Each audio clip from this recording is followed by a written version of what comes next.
have made their way to the nation's capital this weekend and coming down Half Street into the center field gates of Nationals Park for the third and final game of this three-game set between the Bucs and the Nationals. The standings as they look right now, the Cardinals and Padres playing late in their ball game. The Pirates have fallen to 4.5 out in the division and a half game out in the wild card race.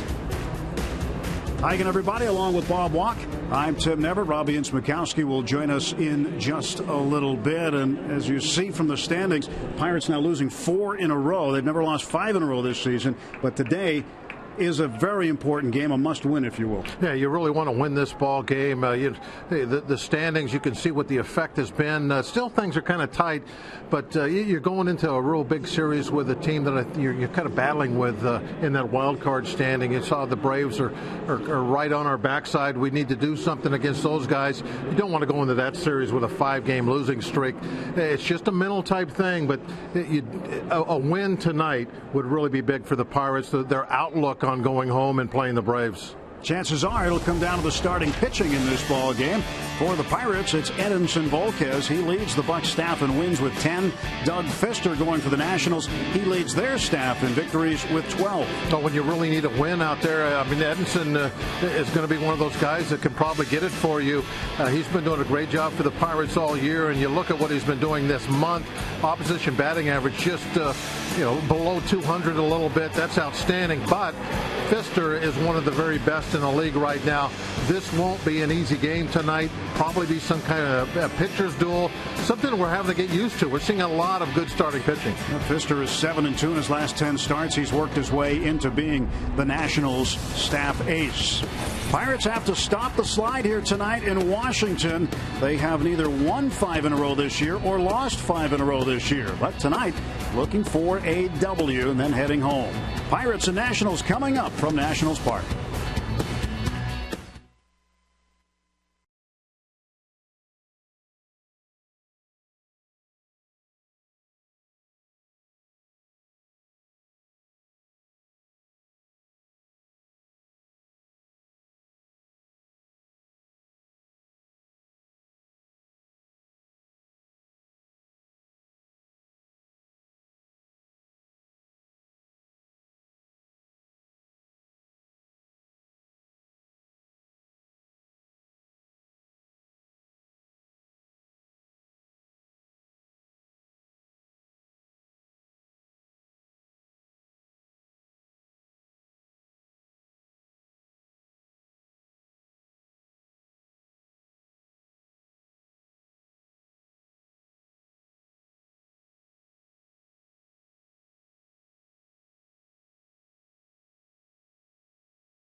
And the Nats getting set to wrap this one up. Pirates looking to salvage a game in this 3-game set.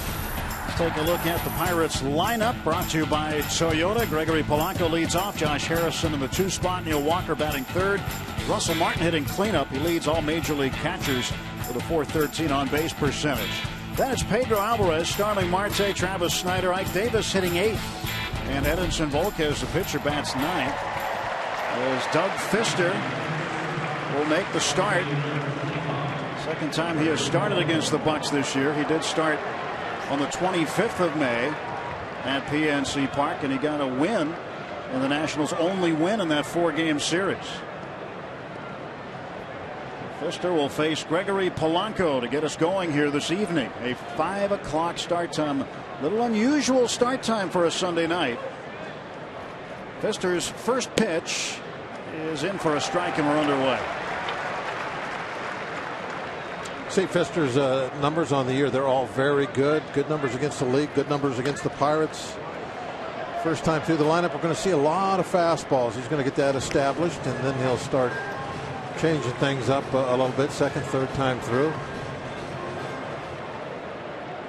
0-2 to Gregory Polanco. 252 hitter to start the game. And he is down on strikes. 1 out for the Pirates in the top of the first inning.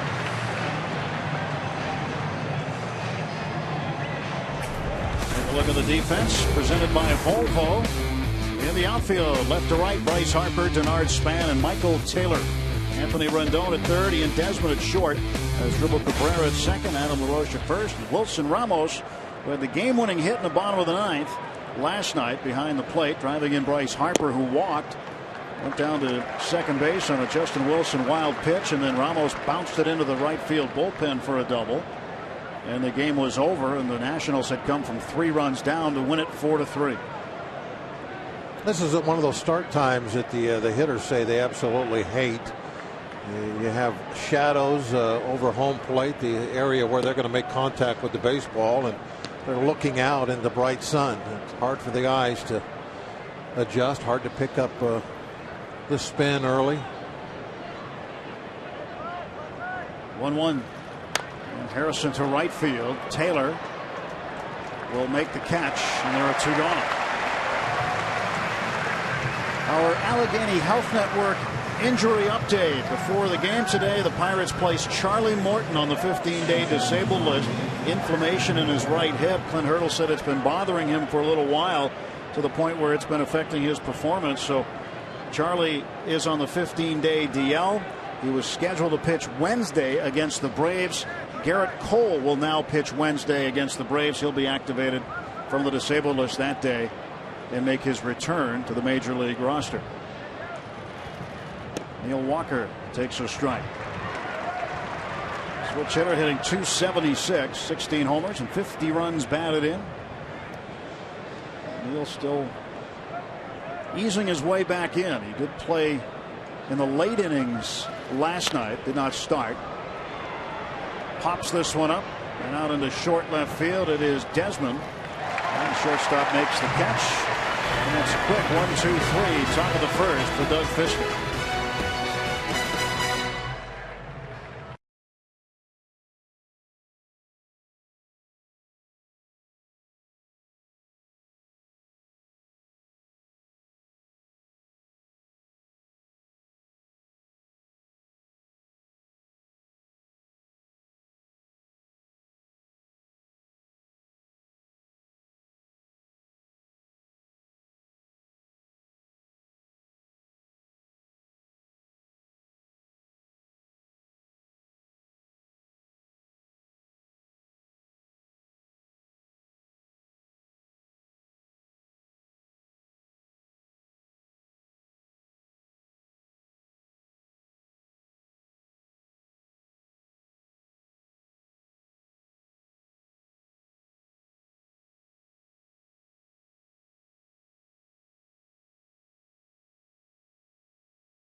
in the bottom of the first. Here is the lineup written up by manager Matt Williams. It's brought to you by Honda. Denard Span, then is Dribble Cabrera, the switch hitter. Rendon, LaRoche, Desmond, and Harper. Wilson Ramos, third career walk-off hit last night with the ground rule double. Michael Taylor will bat eighth. Doug Fister, the pitcher, hitting ninth. And facing Pirates right-hander Edinson Volquez. Edison's been really a great pickup over the winter for the team this year. Has been very solid pitching and really, I think, better than anybody could expect it, and is somebody that you can kind of rely on, lean on to come out and give you a big game, and that's exactly what we need tonight. We need Edison to really be at his best, efficient with the pitches, get deep in this ball game, and pitch right with Fister. It looks like Fister definitely is going to be on also. Well, it would be good for him to get deep into the ball game because the Pirates have two of their relievers unavailable tonight, Justin Wilson and Tony Watson, both left-handers, so the Pirates don't have a lefty option out of the bullpen. See that first fastball in there at 94. He has really picked up his velocity nicely in the last month, getting stronger as the summer has wore on. There's the pitch to Span. The 0-1 is just inside. So Tony Watson and Justin Wilson. Watson, an unusual speed bump last night. He does not give up runs very often. The All-Star has set the bar very high for himself. The expectations are high, not only for him, but for people to watch him pitch. And it's just one of those things, Bob, where this is an imperfect game played by imperfect people, and sometimes you're going to make a mistake every now and again. Adam LaRoche took that mistake, put it in the bullpen. Yeah, I think one of the big mistakes that he made was the leadoff walk for the inning. That, you know, a lot of the other stuff's kind of out of his hands. A little ground ball in the hole, the jam shot base hit, but the leadoff walk set it up. Span fouls this one back, and the count is even 2-2.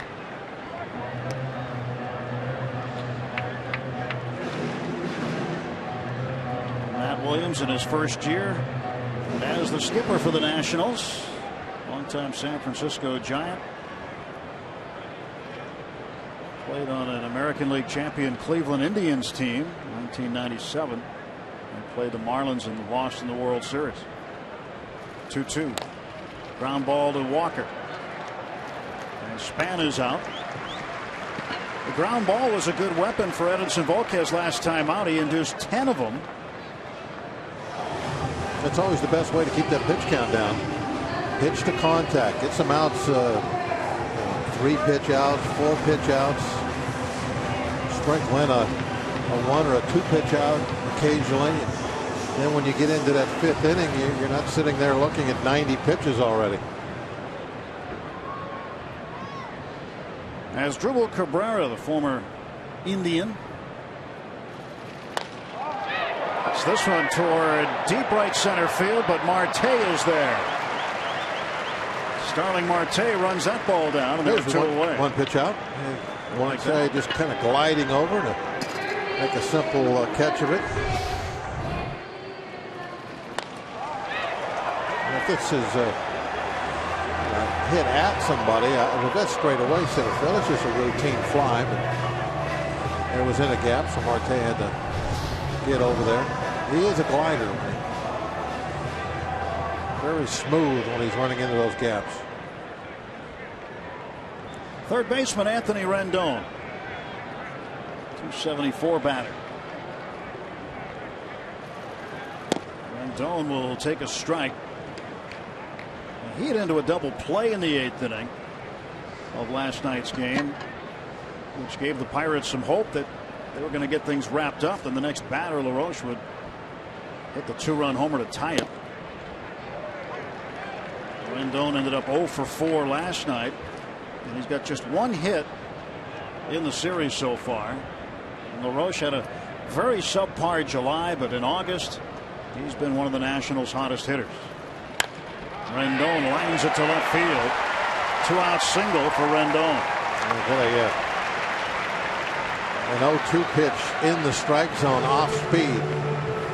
That will result in a and a well-hit ball most of the time.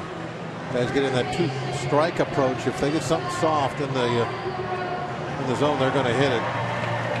Rivers casino tips to win. Nationals, they're looking for LaRoche to do some damage. Good numbers against Volquez. Walker, he's done well in the past against Fisker. He's hitting third tonight. Hopefully that's going to be an important spot for him. And we've talked a lot about the bullpen already. They're looking for a recount after last night. They would love to get out there and be a big part of this win tonight. Hopefully they can be. They're a very proud group of guys in that pen. They stick together.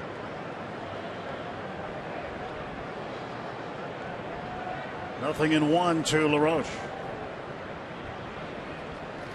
Now it's 0-2. Volquez put that one past him at 95 miles an hour. He's picked up almost a mile per hour over the last month on his average fastball velocity. He's getting closer and closer to where he was when he was in his early 20s. Bounce gets away from Martin. He doesn't know where it is. And Rendon down to second. He'll stop there. Russell was looking on the third base side, but the ball was on the first base side.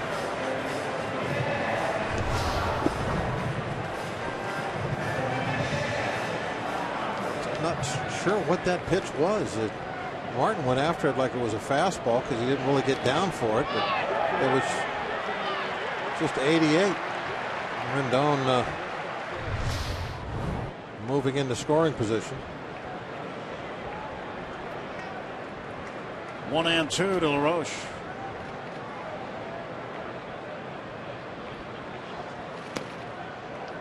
Two balls, 2 strikes now to the Nationals' first baseman.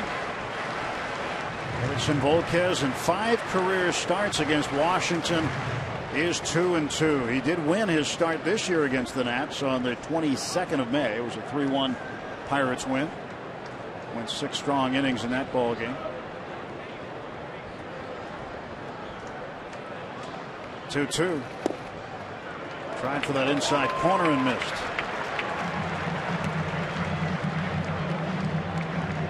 Not happy he didn't get the call from Andy Fletcher.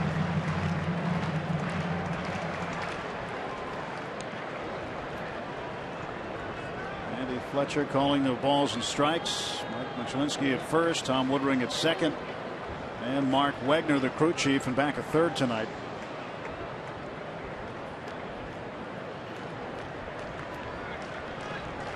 There's Mark Wegner. He'll be in on any reviews, any video replays. He'll be in on all of them, if there are any. Payoff pitch to Adam LaRoche.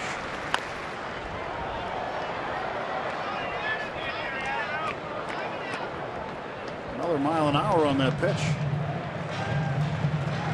And at 96.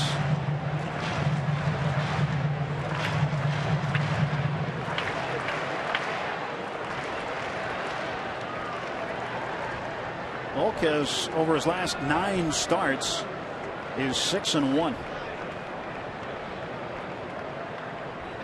Agrees with the pitch from Martin. Now again, the payoff to the Nationals' first baseman, LaRoche.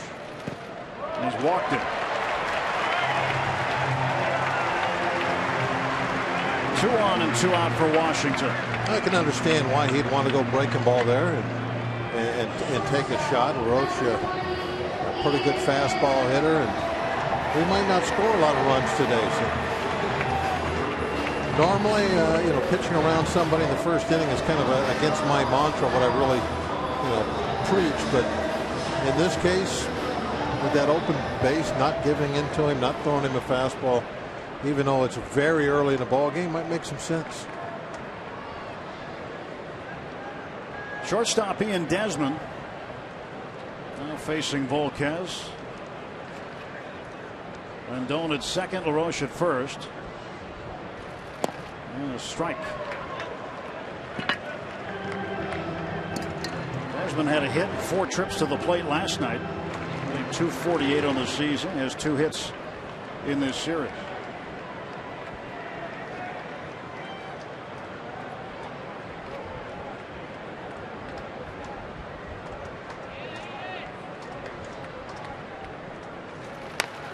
Out of play to the right, and it's 0-2 to Desmond.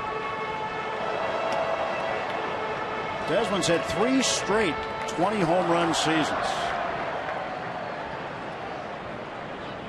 That's saying a lot. He's in good company as far as shortstops who have done that. Since 1974, only 9 full-time shortstops have had 3 straight 20 home run seasons.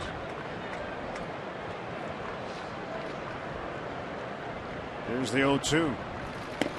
That's up high. One of his 20 home runs this year was back at PNC Park, and it was against Edinson Volquez. His only hit against Volquez in his career was the home run back on the 22nd of May.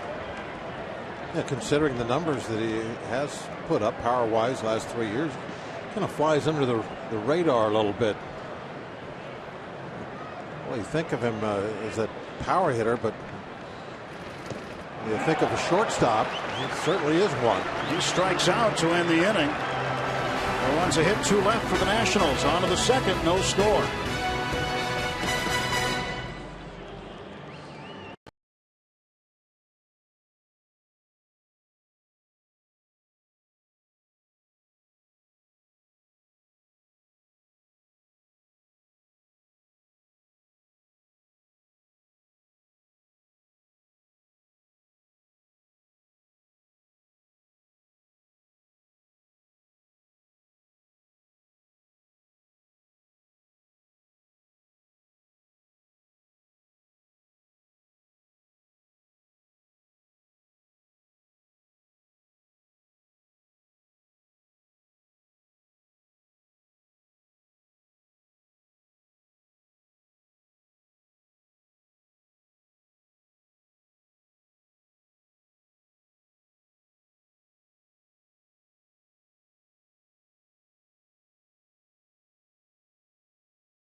Pirates Baseball on Root Sports is brought to you by Toyota.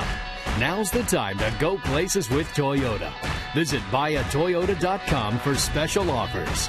And by PNC Bank for the achiever in you. Let's go Bucks! Top of the second inning from Nationals Park. Russell Martin will lead off against Doug Fister. It'll be Martin, then Alvarez and Marte. First pitch to Russ is inside for a ball. Yep, they're here to root for the Bucks. Pennant notch and all. Good sign. Easy to spot. 1 ball and 1 strike. Also broke his bat, needs a new one.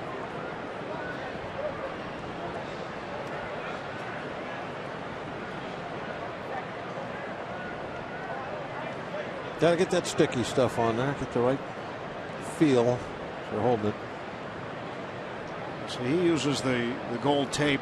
You'll see some guys with green tape. Color not so important. It's a little spongy, isn't it? Yeah, a lot of guys are putting the tape on the wooden bats now. Used to just be the old white athletic tape that used to be on there, which was good. He put that athletic tape on there, and it would hold the sticky stuff a little bit better. A little breaking ball right on the corner. 1-2 pitch. 2 balls, 2 strikes. The spongier stuff gives you a little bit more of a cushion type feel if you don't exactly hit the ball on the screws. Doesn't hurt your hands as bad. Rush fought that one off, foul. A little half swing, just trying to stay alive a little bit.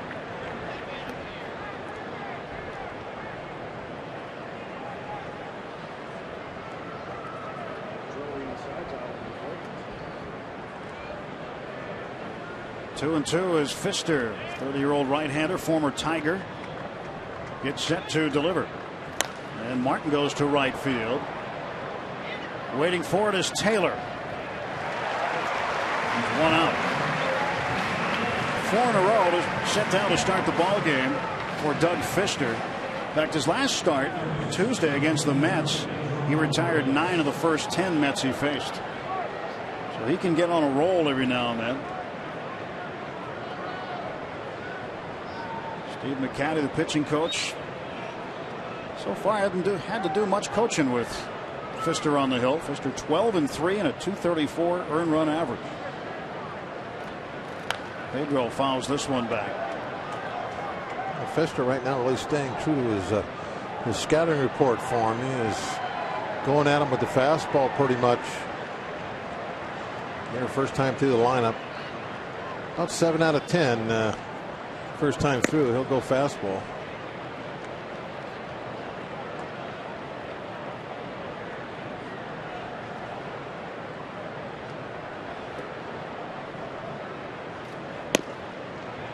Didn't come all the way back in, just inside. 2 balls and a strike to Pedro. Alvarez struck out twice and grounded out last night. And was replaced in the latter stages of the ball game for defense. Still had a problem with one of his throws. And Clint Hurdle, before this series began, before Jordy Mercer suffered the tightness in the right forearm, Clint told me that Pedro would play first during this series. That was the plan. But with Mercer out, they had to take Josh Harrison, put him at shortstop with Clint Barmas out on a rehab assignment. And so the plan to have Pedro play first base during this series was scrapped.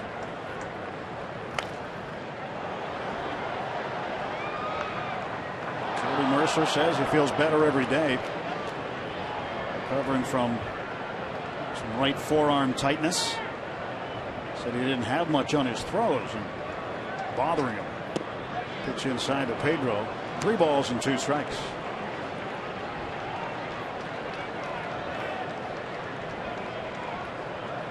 One out, base is empty, full count. Marte waiting, is on deck.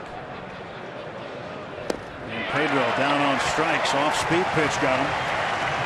Second strikeout for Fister. That's 5 in a row set down to start the game.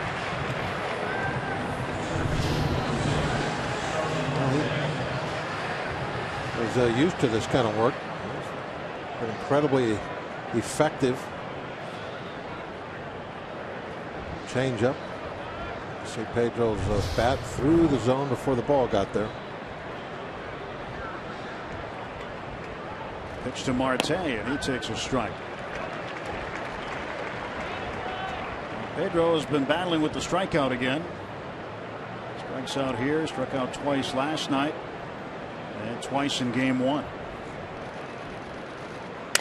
Broken bat, right back to Fister. 6 up and 6 down for the Pirates through an inning and a half at Nationals Park. No score.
p.m. start time creates a bit of an issue. You see those shadows there here at Nats Park. I'm Robbie Mikowski. You heard Bob Walk talking about it, and that being something that the players have to deal with. Are the shadows something they really can't control? And I asked Neil Walker and Josh Harrison both about playing in the shadows here with the 5 o'clock start time. And Neil Walker, he's not a fan of the 5 o'clock start time. He said, hey, sometimes you can see clear, sometimes you have a hard time, and but you're aware of it going in, and you might have to battle a little bit more. It might take a bat or two to get used to it. Josh Harrison said it absolutely comes into play. But for him, the last 2 nights, he kind of prepared himself during BP. Right now, 5:31 p.m., Tim and Bob. This is about the time the Pirates will be taking normal BP anyways. So this is for a 7 o'clock start. And Josh Harrison kind of used the shadows here to try to find his way a little bit if he can. One thing he did say was he wouldn't mind an overcast day. And unfortunately, he did not get one. So they have to deal with the shadows for a little bit. Pitch to Bryce Harper is in for a strikeout. We got a nice day today. We were told, checking the weather forecast a few days ago, that we would have some possible wet stuff, but it doesn't look like that's going to be the case.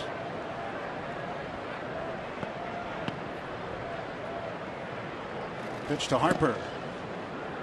That's a strike. A little backdoor curveball. Brought it in, just caught the corner with it.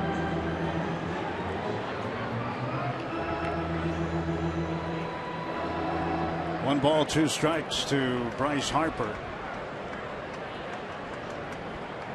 And the pitch from Volquez. Goes to the backstop, 2-2.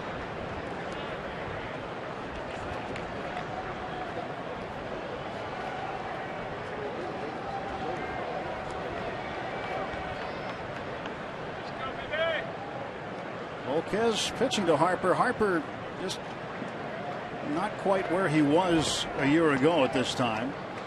It's like Edenson's really been overthrowing his changeup a little bit. That's what he threw on that last pitch. And a bouncer to Ike Davis. He'll take it himself, and there's one out. The wild pitch earlier was a changeup, I believe, at 88. He's throwing it a little harder than he normally does. In fact, quite a bit harder than he normally does. And I think because of that, he's lost a touch of it, and it keeps bouncing it quite a bit. You can see the changeup grip. That's at least the second one that he's missed badly with, and it's gone to the backstop. And both of them have been 88 miles an hour, which is frankly just too hard for a changeup. Normally he's got about a 10-mile-an-hour difference between his fastball and the change. It's not like that right now. Wilson Ramos takes a strike. Just kind of maybe pumped up a little bit, wanting to be the guy that pitches well and stops this losing streak.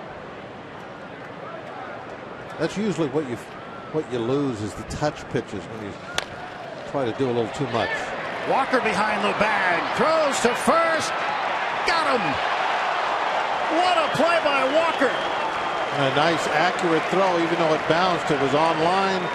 He knows he's got time. Ramos has been real slow going down the line this entire series.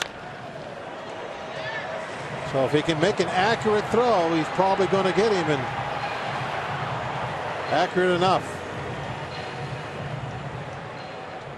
Neil Walker absolutely outstanding. A little tester for the back. Well, so far it looks like it feels good. Taylor, the line shot off the glove of Jay into center field, and Michael Taylor has a base hit.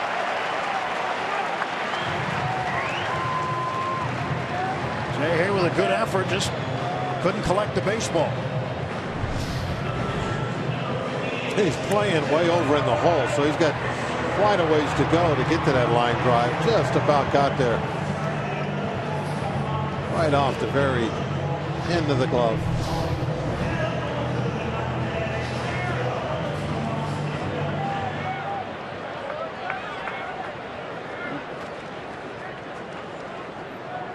Now the pitcher Doug Fister up. 2 men out and Taylor aboard.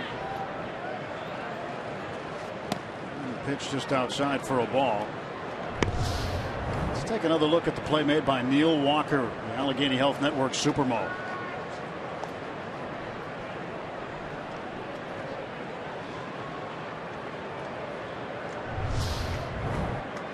Not easy. Strike to Fister, 1-1.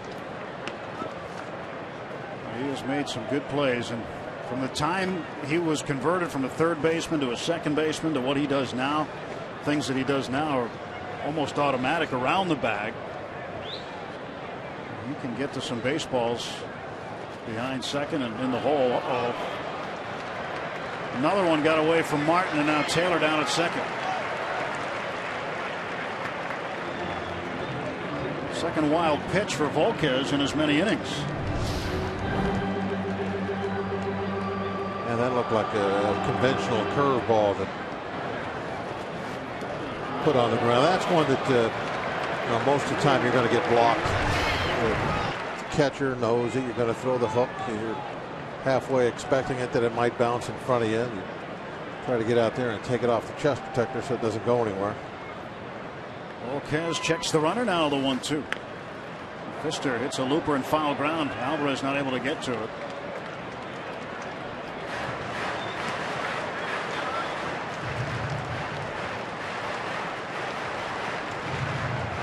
Waiting for a souvenir. Keep those gloves handy here.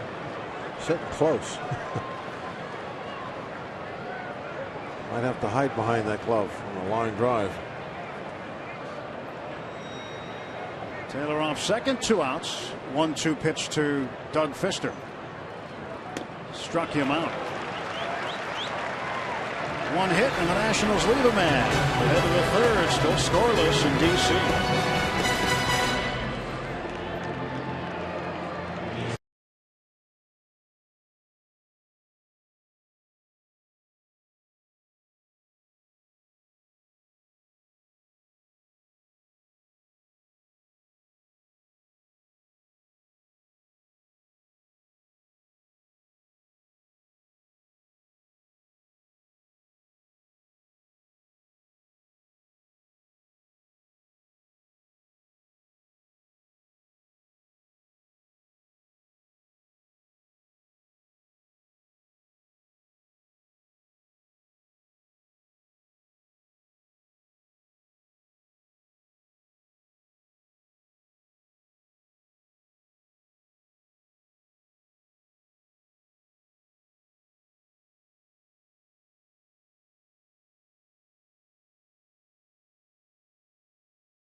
Are way ahead of the Dodgers in the top of the fifth at Dodger Stadium, 7-0. If the Brewers hang on today, then they will sweep the Dodgers, and that'll be a huge series for Milwaukee. Yeah, it's kind of unexpected to go in there and beat those guys in their own stadium with the pitching that they were facing. They had Greinke and Kershaw in games 1 and 2. Snyder first ball swinging, grounds it to Desmond. 7 straight now for Doug Pfister. 1 pitch out. All right, Pirate fans, we want to see how you root for the Bucs. There are plenty of you here in D.C., plenty of you at home, so show us the most unique ways you raise the Jolly Roger, fun places you watch the games on Root Sports, or how you display your Pirate pride. Simply submit a picture via Twitter. Hashtag Bucs Fan Photo for a chance to have it shown during our telecast today. Ike Davis now will face Doug Pfister. Pirates looking for a base runner in the top half of the third inning. Up high, ball 1. Ike, a .240 hitter.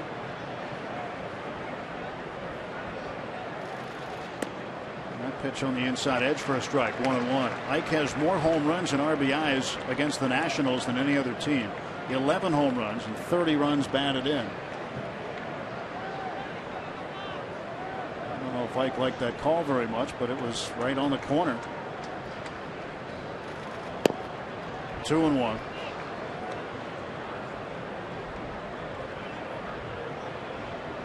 Of course, when Davis was with the Mets in the division with Washington, so he played him a bunch. 2-2 to Davis. Got 2 strikes in a row, or 2 strikes that have been called on him all in the same spot up there, up and in. I don't like either one of them.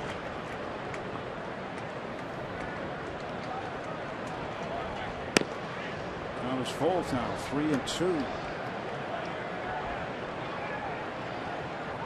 It's pretty hands down. Ike is the most patient hitter we have as far as waiting to get something that he wants. Volquez on deck. Now the payoff. And Ike takes upstairs, and there's your base runner. A 1-out walk. Now Edinson will try to get Davis over to second base.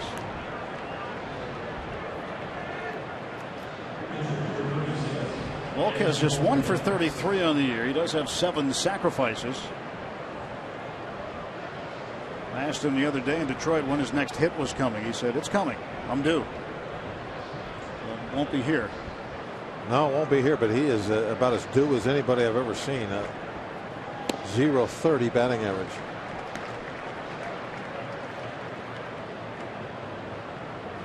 That's what 1 for 33 will get you.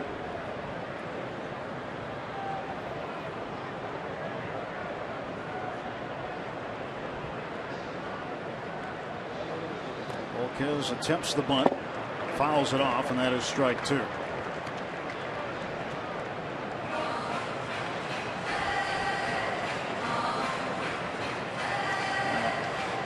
I don't know if Cook is all that happy with the way the bunting has gone lately. Jeff Locke last night had opportunities. And actually, they're taking a ton of strikes. He took 3 strikes and one right here. It didn't say anything, but the first pitch was right down the middle. Now, look at here. That helps out Volquez. Yeah. Now he'll have to swing. See if he can improve that batting average. But I mean, the first pitch to him was 89 right down the middle, and he took it. I'd give Ramos a pass ball on that. He got to get out there and catch that one. They gave him a wild pitch, so I'm sure, didn't they? They haven't announced the scoring decision. Hey, look at the first pitch that he took. Right down the middle. Yeah, when you're trying to bunt, I mean, that's room service.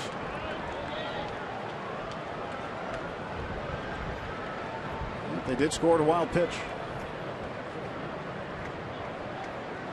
The Davis in scoring position, 1 out. 2-2.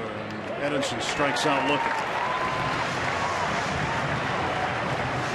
2 men out, back to the top of the order.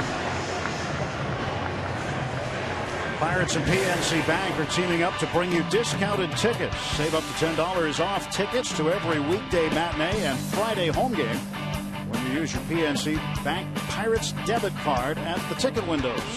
Or go to pirates.com/piratescard. Warm afternoon and evening now in the nation's capital. Game time temperature 87. Polanco takes a strike. He struck out swinging in the first. 3 strikeouts for Pfister. 1 an inning so far. RBI chance for Polanco. And Gregory will take inside that time. 1 ball, 1 strike. Davis back to the bag, chatting with Ian Desmond.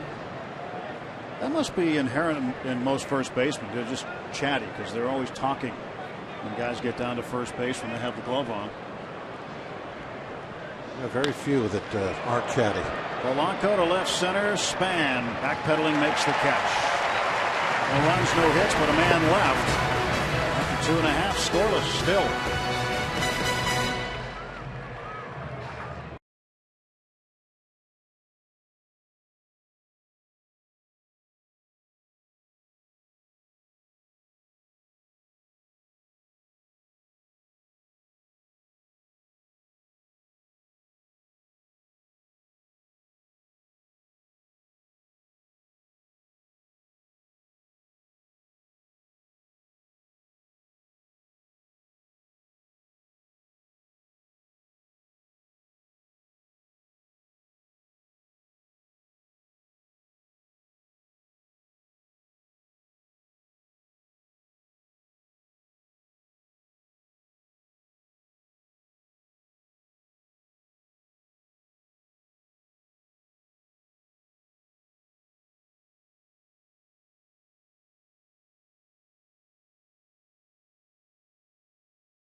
Silverado and your Western PA Chevy dealers.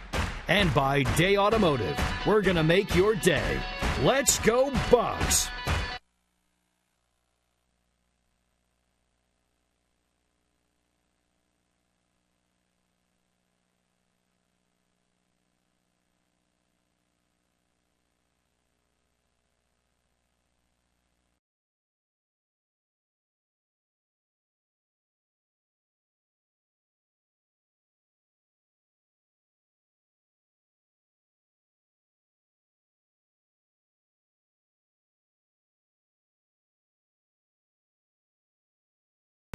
Pirates Baseball on Root Sports is brought to you by the Chevy Silverado and your Western PA Chevy dealers. And by Day Automotive, we're going to make your day. Let's go Bucks! No score, bottom of the third inning. It's a monumental idea that you've joined us today watching Pirates Baseball with Bob Walk. I'm Tim Neverett. They're at Nationals Park for the third and final game of this weekend series. Denard Span fouls this one away, and it's 0-1. Span grounded out to Neil Walker in the first inning. He's 0 for 1. 302 the average for Span. 1 home run. 25 runs batted in. Former Minnesota Twin. And he fouls this one back, and Edinson Volquez gets ahead of him with a 94-mile-an-hour fastball. It's 0-2.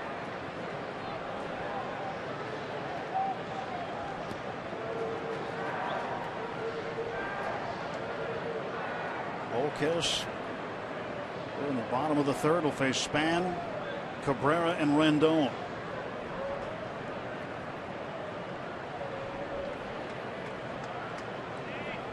0-2 pitch. Way inside. 1 ball, 2 strikes.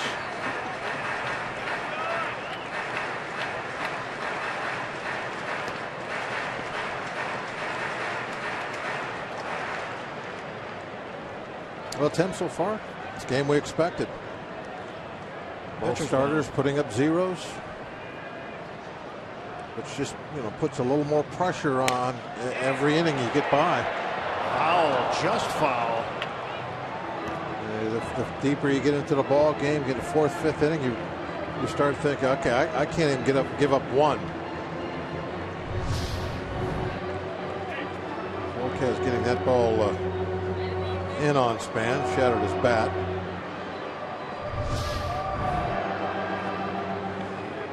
Getting closer for Andrew McCutchen. Earliest he can come back would be Tuesday against the Braves. McCutchen is always watching where guys' hands are. Are they getting into what he calls the trigger position? And he talks a lot about that with all the hitters, watches the other team when they're at the plate. Talking about it with Jason Nix there. Span down on strikes. Well, that was a changeup. I guess that one wasn't too hard. That was at 88, but it worked perfectly.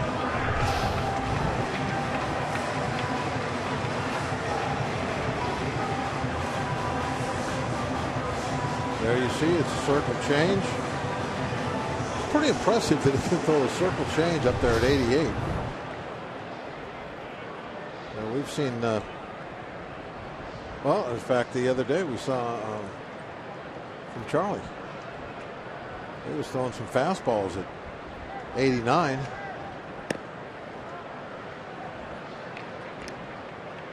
As Drupal Cabrera flied to Starling Marte in center field. Hopefully when Charlie's hip gets a little bit better, he'll get a little bit of zip back in that heater. Ground ball to Walker. 2 down for the Nationals in the third inning. Yeah, that's the one thing that has been, I guess, plaguing Charlie. He said it's been an issue for a little while now that he's had the issue with the right hip. Now he had his left hip repaired a couple of seasons ago, the labrum issue, but the hip, I guess, is going to cause you to have some issues because you need your whole body to throw it. Garrett Cole getting ready to get back to active duty. He'll pitch Wednesday in Charlie's spot in the third game of the Atlanta series.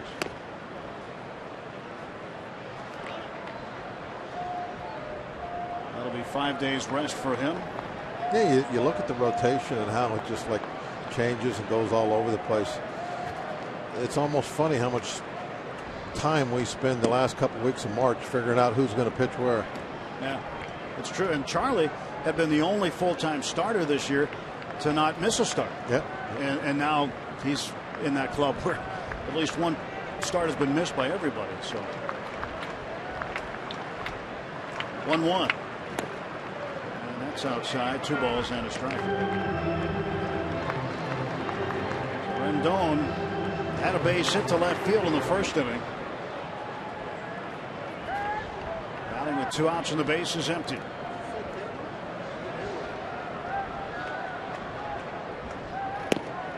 Strike call, 2-2.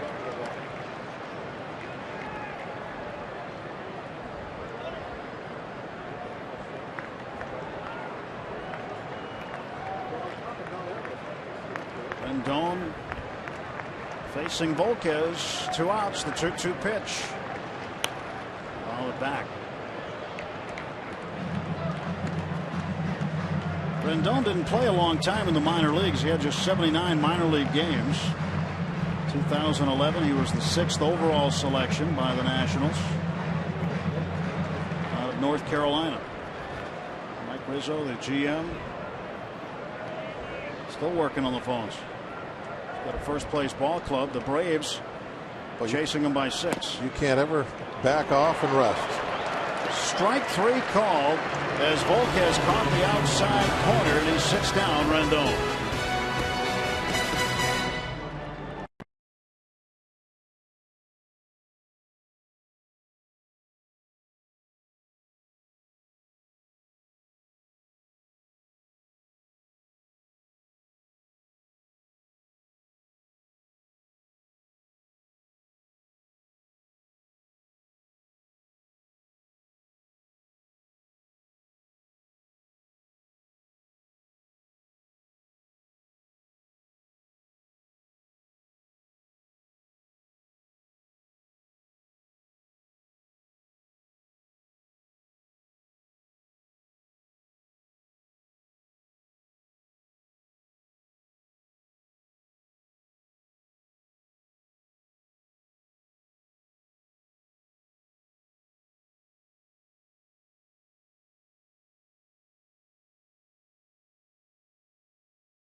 Seventeenth, 1990. The Pirates swept a doubleheader against the Reds, winning Game 1 7-1, Game 2 4-3. In Game 1, Mike LaValliere and Wally Backman each drove in 2 runs. Bobby Bonilla added a home run.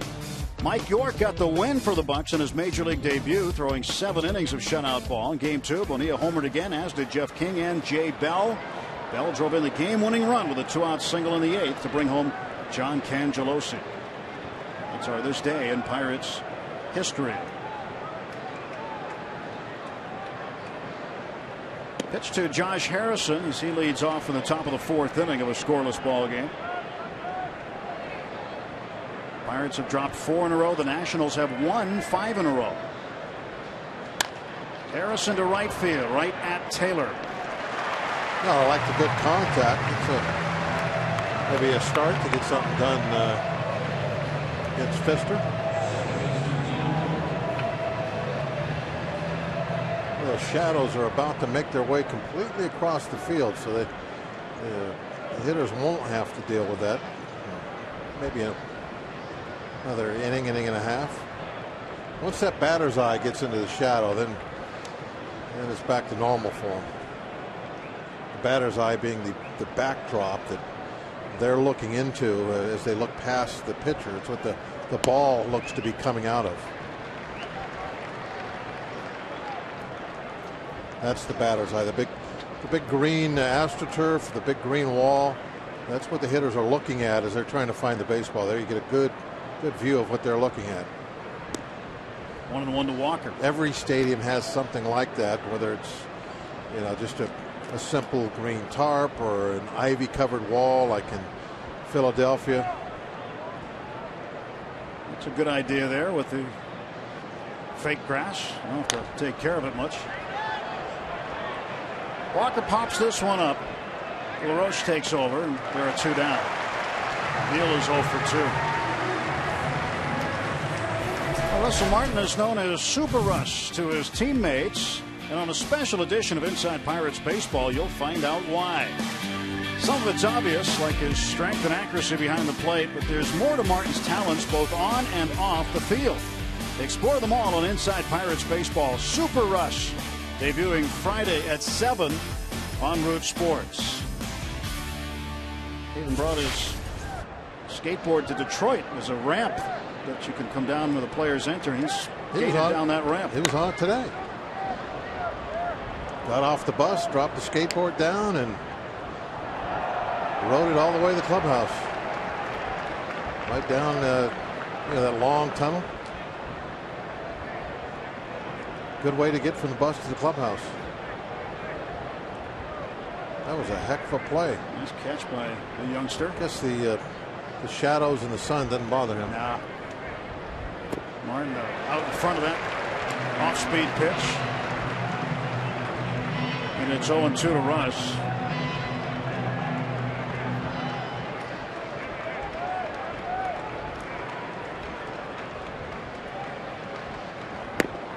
Up and away. A couple of years ago, the World Baseball Classic, just before Russell's first season with the Pirates, he wanted to play for Team Canada, but he didn't want to catch. He wanted to play shortstop.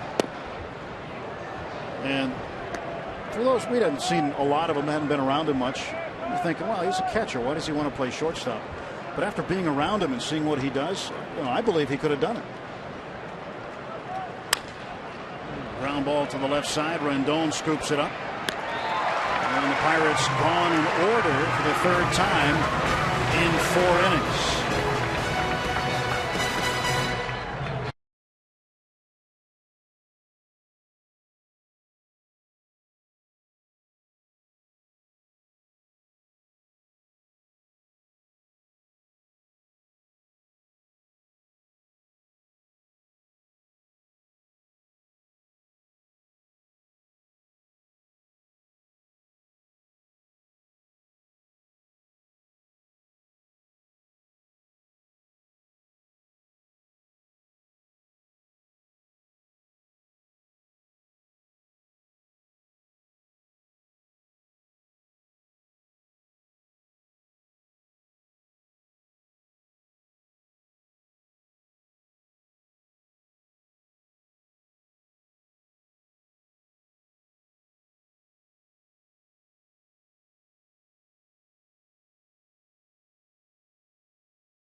Here at Nationals Park. Down goes the Rough Rider. And now Tom and George are, here comes Bill Taft. It's his bobblehead day today. You think he's got to win, right? But now a showdown with Patino. Oh, where did that guy come from? And Nacho Libre comes out of nowhere. That's not right. He's not even in the race. Off the top rope. Oh, got a chair to jump off of. They're going for the figure 4 leg lock here. Yeah. Suplex maybe. Well, SummerSlam comes early. So Taft was the winner today. He's the new one this year. Adam LaRoche, not a new one. He walked in the first inning. Homer to tie the game in the 8th inning last night. Swings and hits this one right to Starling Marte for the first out of the Nationals' 4th.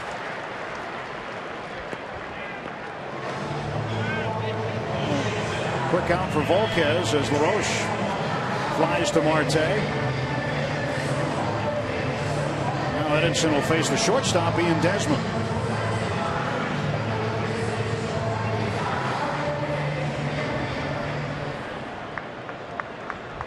Well, you walk around. This is one of the great walking cities, Washington, D.C., and walking around a lot the last few days. Pirates fans everywhere wearing their gear. It's down this morning at the Lincoln Memorial, and huge group of Pittsburgh fans getting a tour right on the steps of the memorial. This one fouled away. Last night after the game, I went down early to kind of look around for a cab for us, and standing outside the side, it was like standing outside PNC Park. It was just constant Pirate fans going by. Hey, Bob. Yeah, taking pictures and stuff. It's just, hey, Bob, let's go, Bucks. An incredible turnout when you come here to D.C. of the black and gold, just everywhere, all over the city. Desmond strikes out. Russ has to throw down to complete the strikeout, so 2 away. Pirates and Port Authority offering a ticket discount to all fans with Connect cards. Get up to $10 off outfield box, lower outfield box, outfield reserve, or grandstand seats. Show your Connect card at the PNC Park ticket windows or visit pirates.com/connectcard. Take advantage of that offer, especially with the Pirates and Braves series coming up starting tomorrow. Braves all of a sudden a game behind the Pirates in the wild card standings. 2 outs, Bryce Harper the hitter. 96.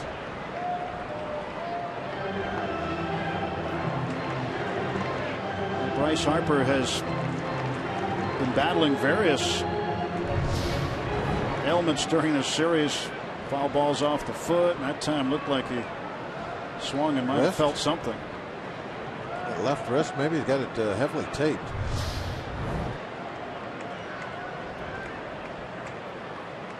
Oh, 1 pitch. Now it's 0-2. Boy, it looks like he's being really bothered by that. He's got the old school stirrups on, Bob. I like it. Just don't see people wearing stirrups anymore. No, never, as a matter of fact. Even when they have the pants up high, usually it's just a colored sock. But that appears to be actual stirrups.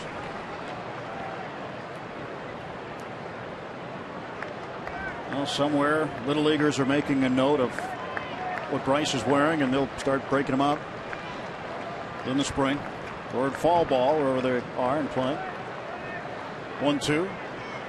That's up high, 2-2. 97. Whoa. Edinson reaching back. Yeah.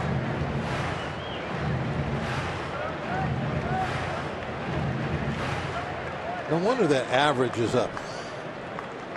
97 is like he's 23 again.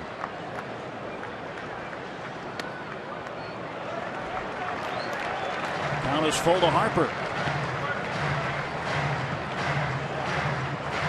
Scoreless game, bottom of the 4th inning. Wilson Ramos in the on-deck circle, the Nationals catcher. Payoff pitch to Bryce Harper. Swung on, ripped out to first. Ike is there. Tosses to Volquez, and that's the inning. Second straight inning.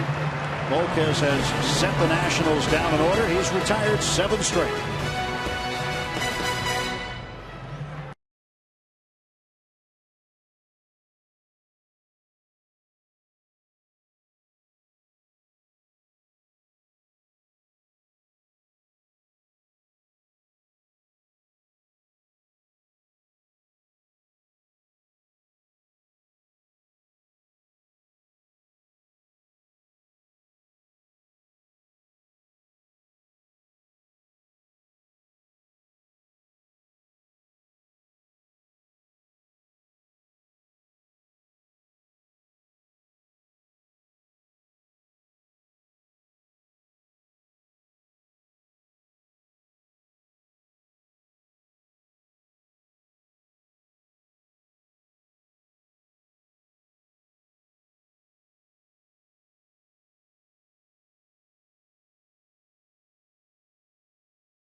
far for the Pirates.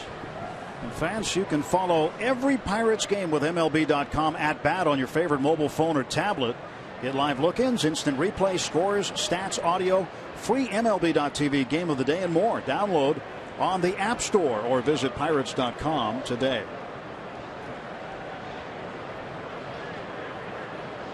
Bradenton Marauders hat on the right, and that's a good-looking Buccos cap. They were selling those originally down in Bradenton this spring. That's where I first saw them. Here's Pedro Alvarez. Pedro struck out first time up. 2 balls, no strikes to Pedro.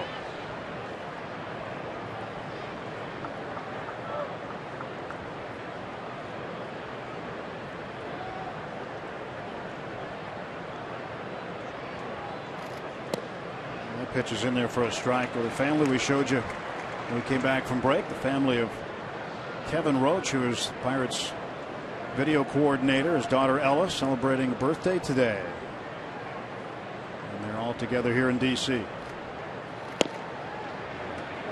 Strike call to Pedro. Count is even 2-2.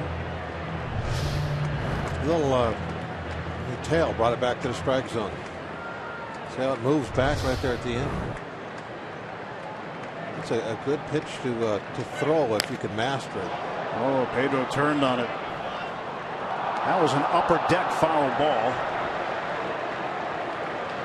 That had something on it.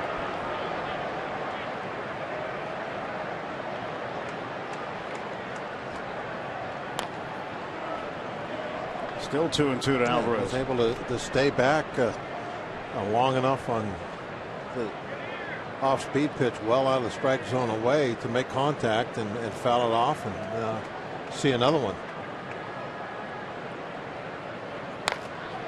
Banged it to right field. That's a base hit. He did a good job on the pitch before that to be able to see another pitch and get the base hit. That pitch before that was way outside, off-speed pitch. That's usually a swing and a miss for him. But he fouled it off so they could get something in the strike zone and get the inning going with a base knock. 85-mile-an-hour pitch, and Pedro right on it. So the first hit of the ball game for the Pirates belongs to Pedro Alvarez. Now Marte a swing and a miss. Bottom fell out of that fastball. Sterling shattered his bat and grounding out back to Fister to end the second inning. 265 his average after being 0 for 1. 6 home runs and 40 runs batted in.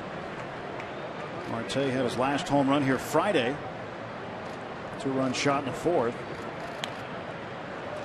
Tried to adjust on the breaking ball and fouled it off.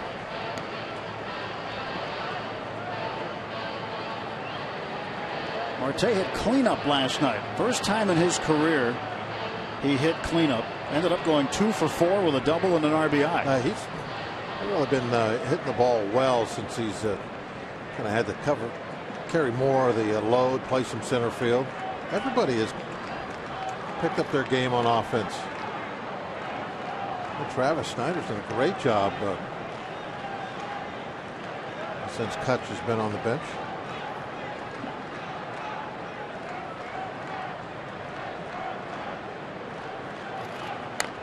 Ground ball to the right side, slowly hit. They'll get Alvarez, and that's it. The only place they could get it out. There was no way you're going to get Marte.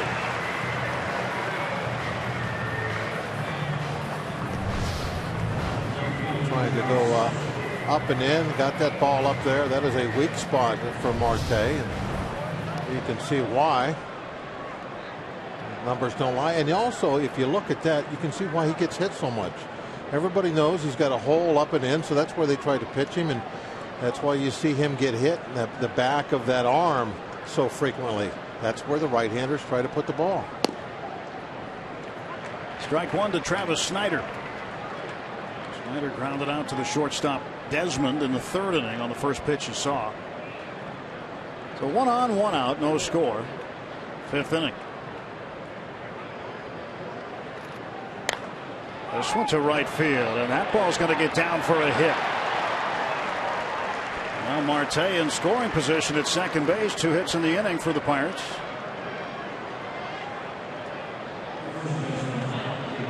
Travis 1 for 2. With 1 out, Pirates now have a little something going. It's not about how many hits you get. It's bunching them together. Now they've got their first one, coming up with 1 more. That is the key. You got to bunch the hits, especially when it's against somebody that's one of the quality pitchers of the league, and you're probably not going to go out there and get a whole mess of base hits. Not going to do that. At least that's not likely. So the ones you get, you got to put them together. Well, this is a big at bat for Ike Davis, batting in the 8th spot today in front of Volquez. The Pirates with their first threat, 1 out. Important that Davis get something done here with Marte at second base. Volquez coming up.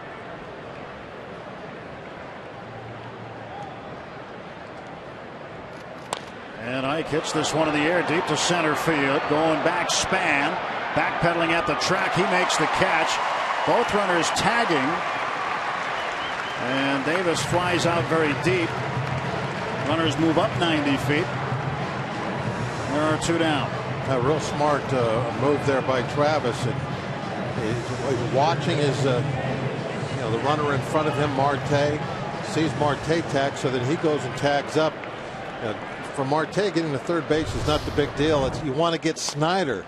You want to get him into scoring position.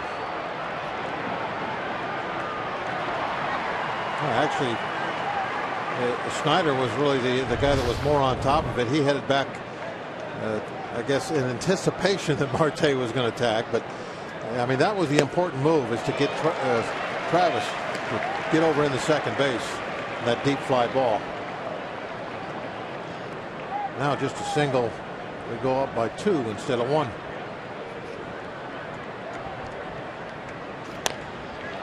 To right field, right at Taylor. Volquez put it in play. Yeah, good job. Got it in play. You never know. Right to the right fielder. No score halfway through the ballgame.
On Root Sports is brought to you by Angry Orchard Hard Cider. Branch out. By Barrel Automotive. We're driven to be better. And by Levin Mattress. Located in all Levin furniture showrooms and freestanding stores. Let's go Bucks! Pirates left 2 men in scoring position at the top of the 5th. 2 hits apiece. No score yet. Heading to the bottom of the 5th inning. Junior Achievement of Western Pennsylvania has created a grown-up version of the Golden Ticket by assembling a sports prize package perfect for the Pittsburgh sports fan. One winner receives 2 home season tickets for all Pittsburgh sports teams. Pirates, Steelers, Penguins, Pitt basketball, and more. All proceeds benefit the Junior Achievement Program. To learn more, go to showclicks.com/event/PGH Golden Ticket. I want to write that down. That is the Sports Golden Ticket. Well, if you got a ticket to this one today, you're seeing a good one. On the bottom of the fifth, Wilson Ramos will lead off against Volquez. And Ramos, first ball swinging, fouls it off. Ramos hit a ground ball up the middle last time. Emil Walker made a great play on him and threw him out. Fouled off with Martin's foot.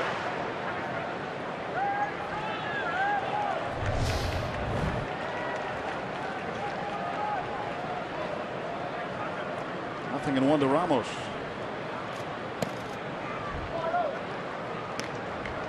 Speed pitch inside. 1 ball, 1 strike.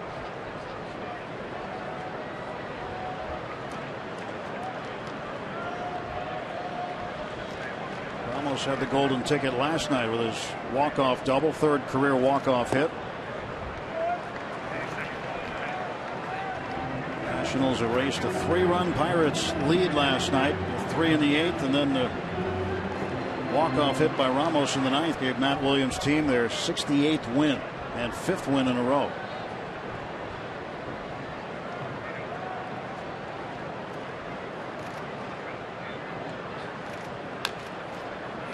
Foul back.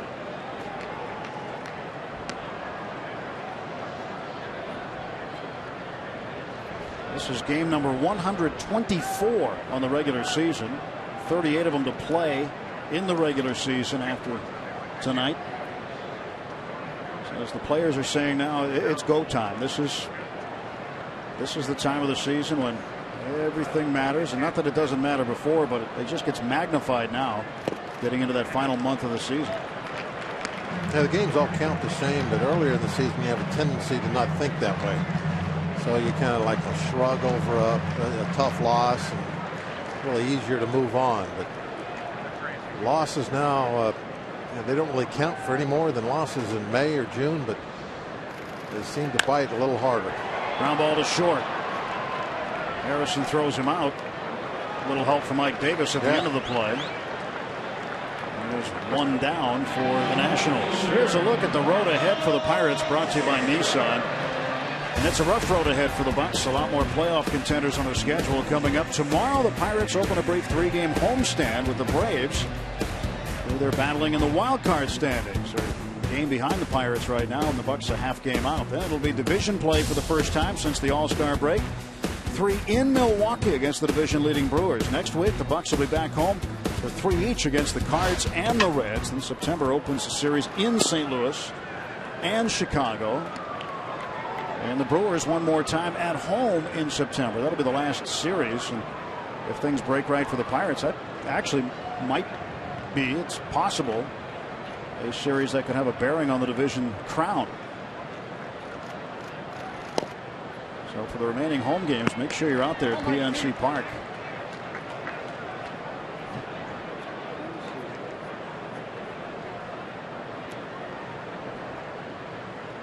After that series with Milwaukee, the Pirates will finish out on the road 4 in Atlanta. That also could be a huge series. And the last 3 in Cincinnati. Walker throws out Taylor. 2 down. Well, the Braves should be tired by the time they get to Pittsburgh.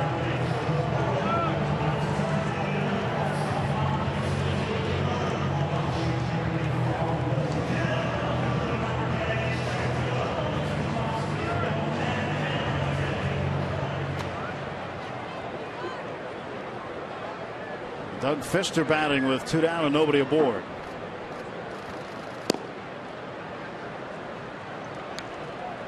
Volquez has been on a bit of a roll, 9 straight for him since striking out Fister in the 2nd inning after Taylor's base hit.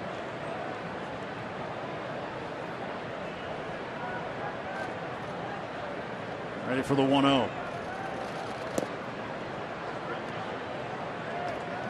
Right now, Volquez knows he needs a strike, falling behind Fister. 2 balls, no strikes. got an opportunity to an easy inning. Don't want to slip away.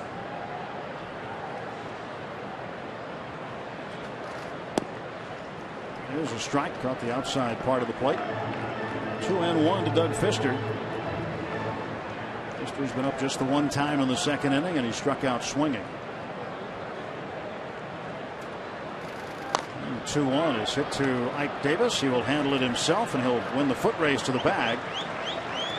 10 in a row set down for Edinson Volquez. And for the Pirates coming up, it'll be Gregory Polanco to lead off. Leadoff man followed by Josh Harrison and Neil Walker.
Not a lot of power, but a good hitter. He put a good swing on that pitch. I'll never forget it.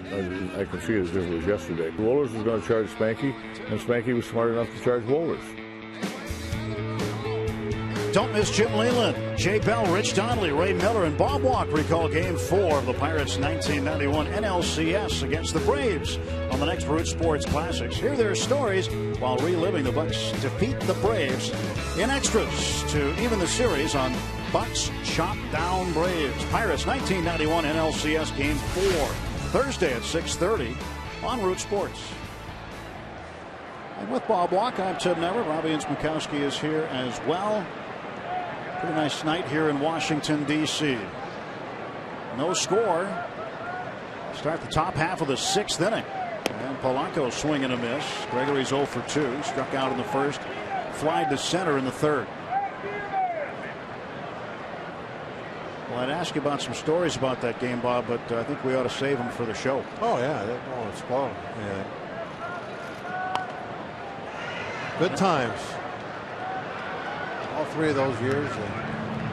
The actual season seemed to be a little bit more fun than the playoffs, the way things turned out. But all three playoffs, 90, 91, 92, just so different. 91 team was definitely the best team that the Pirates had. And that was our best shot, I think, that won it all that year. Polanco, ground ball to Desmond at short. Desmond drops it.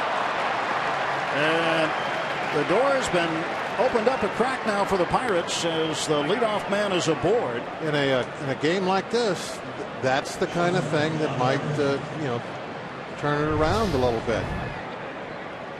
Just a routine three hopper, and he just clanks it.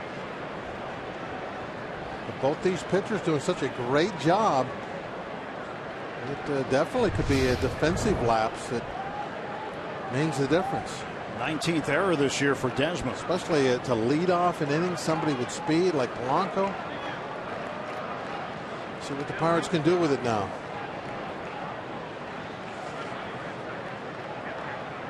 Josh Harrison He's 0 for 2. Has gone to right field twice. Yeah, last time up, he really hit the ball well to right field, lined it out there.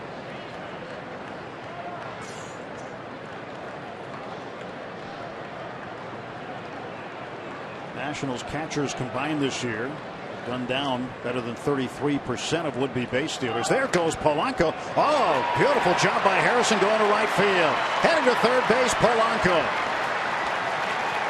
That is a good piece of hitting for Jay Hay. Absolutely. I'm not sure if that was a straight steal Jay Hay just swung or if they put on a hit and run, but it worked to perfection. Hit it where it was pitched. Up and away. I'm thinking the way he swung at that, probably a hit and run. He would have probably taken that pitch if it hadn't been a hit and run. And you can see there Polanco looking back over his shoulder, gives it away. That means that the Pirates had put the hit and run on. The base stealer will always look over his shoulder at the plate on a hit and run to see if the ball's put in play or not.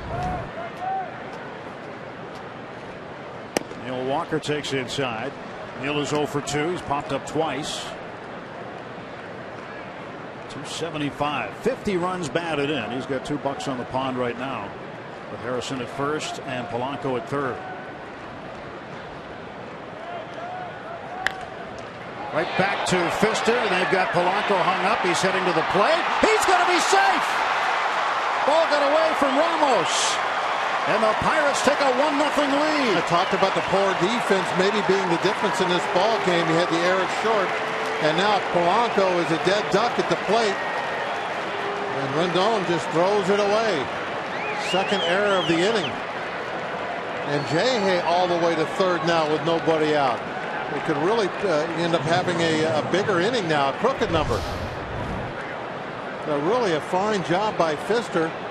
He turns, he checks the runner, he sees Polanco is off the base, so he decides to go there, stop the run.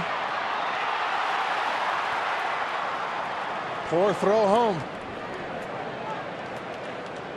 Yeah, look at that. That was a horrible throw to the plate. Swiping home plate with his hand was Polanco for the first run of the game, and now Russell Martin pops this one back into the crowd. Looking in one of the Pirates' catcher. Look at that throw. You're only throwing the ball. You're throwing the ball less than 90 feet. Offline and way in the dirt. Did he give him a lane to the plate? Doesn't matter. He scored anyway. This one fouled off. 0-2.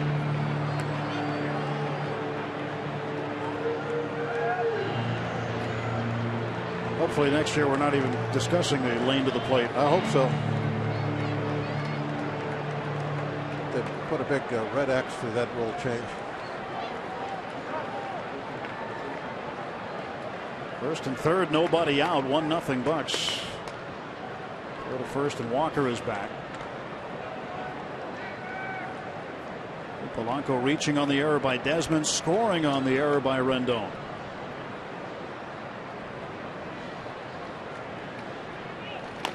Martin chops this one down to third. Jay Hay running on contact will score easily, and this one results in a safe play at first as well, as LaRoche couldn't hang on. The throw hit Martin in his back. So everybody's safe. Another run in. 2-0 Pirates.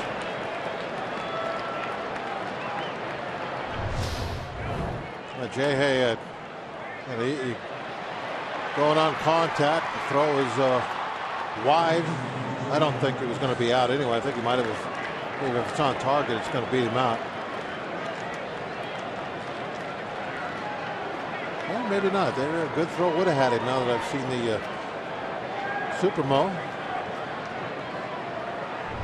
That definitely center punched Russell right in the back. And Pedro with a base hit. Held at third is Walker. And with nobody out, the bases are full of Bucks. Yeah, you got to put up that stop sign right now. You got a big inning in front of you. You don't want to run into an out. Bases loaded, nobody out. Already have 2 runs in. Pedro with a multi-hit game, his 23rd multi-hit game of the year. Steve McCaddy wants to slow things down as the pitching coach comes out to visit with Pfister. The Pirates, this is a great opportunity now to bust this one open. Got a ball up.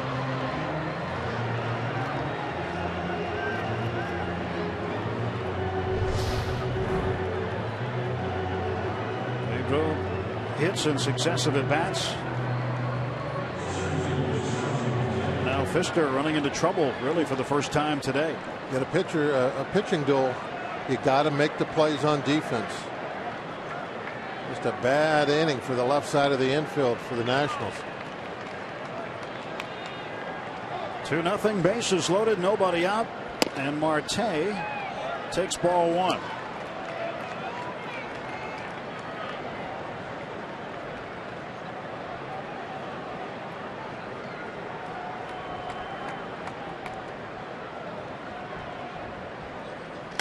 And Marte, ground ball right back to the pitcher, and now out at the plate. Boy, they can't play defense. Boy, Ramos missed the first attempt. Well, it was a horrible throw home. He barely caught it. He had to leave the bag to leave the plate to go get the baseball.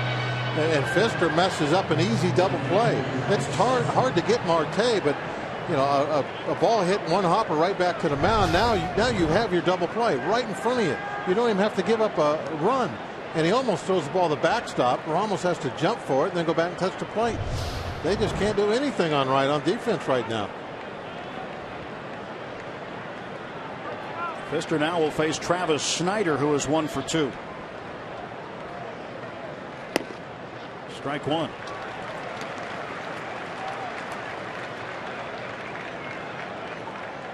Travis has gone deep 3 times in his last 6 games.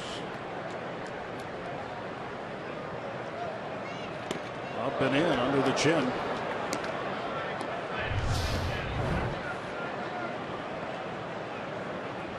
Now, you know, Marte is barely a quarter of the way up the line. Going to be an easy double play if there was a good throw home. Got to take advantage of this. Pfister's 1-1. Snyder ground ball to LaRoche. He'll come to the plate. They'll get another force out. LaRoche making the decision that he couldn't get a double play. So he decided to go home and just get one and prevent the run. Pirates have had 3 fielders' choices this inning. If he can get a double play on this ball, the inning's over. But deciding now it's too chancy, you're going to have Pfister come over and take the throw. Check his foot. Is it on the plate when he makes the catch? And Clint Hurdle is coming out to visit with home plate umpire Andy Fletcher and is buying some time to see if Pirates have an angle of this and whether or not they'll challenge. And apparently they do not.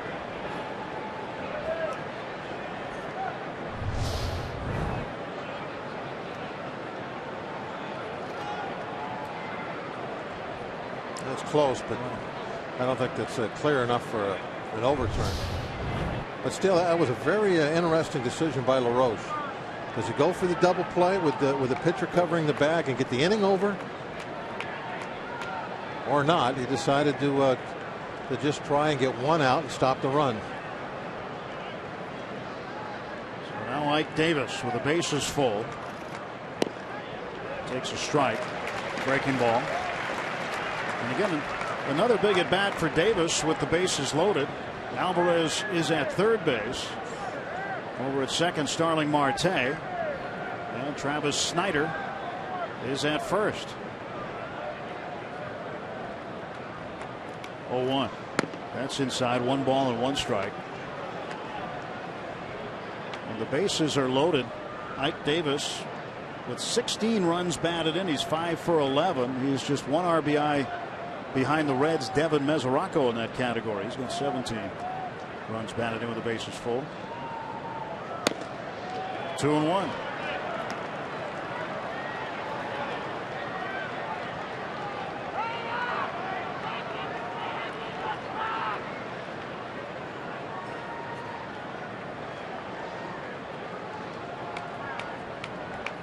Two ball, 1 strike pitch from Pfister. 3-1. Pirates have the bases loaded, nobody out, then 2 force outs at the plate. Well, I think that Ike will really keyhole big time on this pitch. He's not afraid to go to 3-2. If he does go to 3-2, everybody gets to run. It's going to have to be a perfect pitch, right what he's looking for to swing. And oh my! Well, Ike was reaching down and unstrapped his shin guard. I'm with Ike. That pitch was high. Clint Hurdle can't believe it. Hey, come on! Wow! It's only neck high. Wow! Andy Fletcher irritating everybody in black and gold here this afternoon, this evening. So now it is a 3-2 pitch. Everybody will be off. And Davis to right field. Taylor running under it. Well, I'm glad we got the 2 runs, but it's kind of disappointing. Bases loaded, nobody out, didn't score. 2-0 heading to the bottom of the 6th.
Is presented by the authority of the Pittsburgh Pirates and may not be reproduced or retransmitted in any form.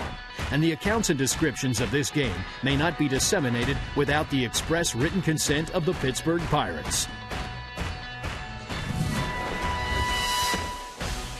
2-0. Could be 3-0. Ike Davis took a pitch right around the neck, way high on a 3-1 pitch that should have been ball 4. With the bases loaded, and Ike visibly upset as he takes the glove back out on the field. And that's a tough spot when you think you've walked on a pitch that has been a ball your whole life, and it's called a strike. That is tough, but now you got to play defense. That's one of the challenges of being an everyday player. You can't take what happened at the plate back out onto the field with you. You feel upset about it at the time, but it's just like pitching. You get in trouble pitching when you start thinking about those calls that you don't like. Same thing for a hitter. You got to do your best to turn the page. It's hard to do sometimes, though. Strike to Denard Span. He is 0 for 2. Grounded out to Walker in the first inning and then struck out swinging in the third. Volquez 0-1. Little number down toward third. Pedro's got it. And the throw to first is in time to get Span. Span is 0 for 3, and there's 1 down for the Nationals in the bottom of the 6th.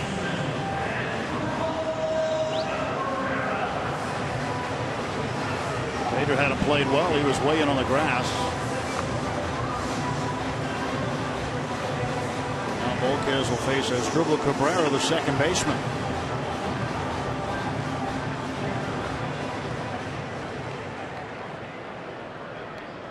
Cabrera's 0 for 2. Grounded out to Walker in the third. Flied out back in the first to Marte. He is a switch hitter, batting left-handed. That pitch is away for a ball, 1-0. Cabrera had gone to the All-Star game twice representing the Indians. Started the year with Cleveland. 2-0 to Cabrera.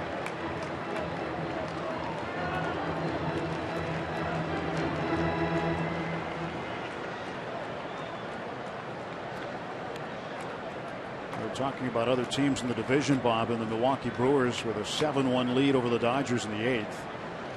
As this one is lifted in the air to shallow right. Coming on is Polanco. He'll make the catch for the out. 2 gone. In that game in Los Angeles, in the first 2 innings, Jonathan Lucroy had 5 RBIs. Great catching in the National League Central, isn't it? As Rock emerging this year in Cincinnati as an all-star catcher.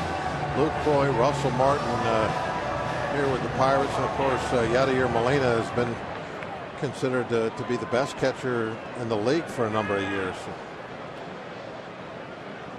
National League Central rich in catching. Rendon, his second hit of the evening. 2-out base hit for the Nationals' third baseman.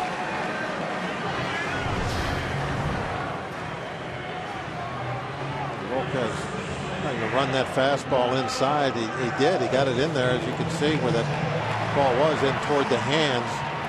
Rendon able to stay inside the baseball.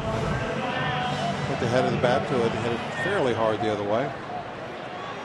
Ike still looks mad. Oh, he'll be mad for a while. He does not like the bad calls at the plate. That bothers him. LaRoche takes a strike. Barrel Automotive League leaders stat. OPS against the Pirates. On base plus slugging. LaRoche on top of the list. Albert Pujols, Mark Reynolds, Adrian Gonzalez, and Giovanni Soto. Good names on that list. Pujols' work done while with the Cardinals.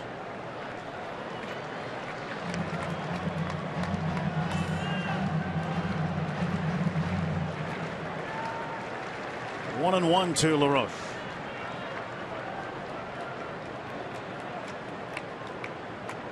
Late in the game, if you need a left-handed matchup, there is no lefty to come out of the pen. Wilson and Watson unavailable for this ball game tonight. After pitching last night. Volquez trying to go as deep as he can in this one to make that bullpen's job a little easier. Next pitch for Volquez will be his 80th. 2 outs, 1 on. 2 ball, 1 strike. Pitch coming to Adam LaRoche. Pirates shifted for him. 2-2.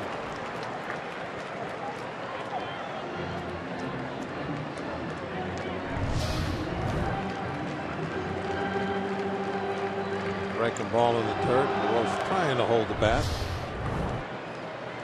See where Walker is out in the short right field. Pedro Alvarez over on the second base side. Harrison alone on the left side of the infield.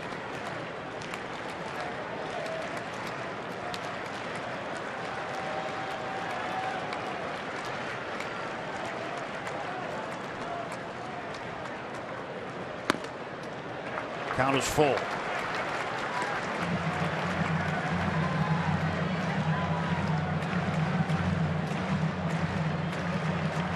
Ian Desmond on deck. National shortstop. LaRoche show for 1 with a walk and facing a full count from Edinson Volquez. Rendon ready to take off. Rendon might go all the way to third with nobody there.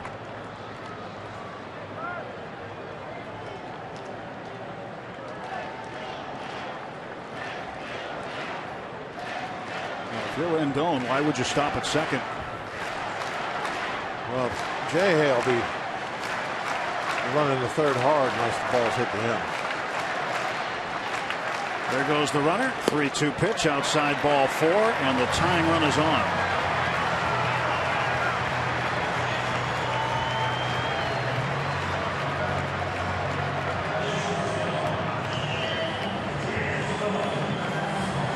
First and second now for Desmond. Volquez has managed to strike him out twice already.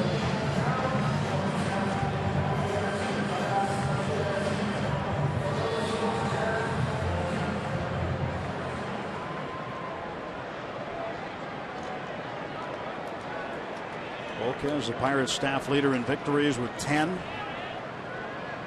Looking for an out right now. Desmond takes low. 95-mile-an-hour fastball. It was in the dirt. That's some of the best velocity we've seen him have for all year. He's been throwing hard of late, but especially in tonight's game. He's thrown a few 96s. At least one we saw hit 97.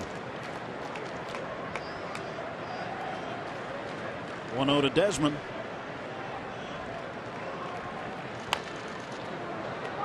Fouled off, and it's a ball and a strike. 96. Bringing it.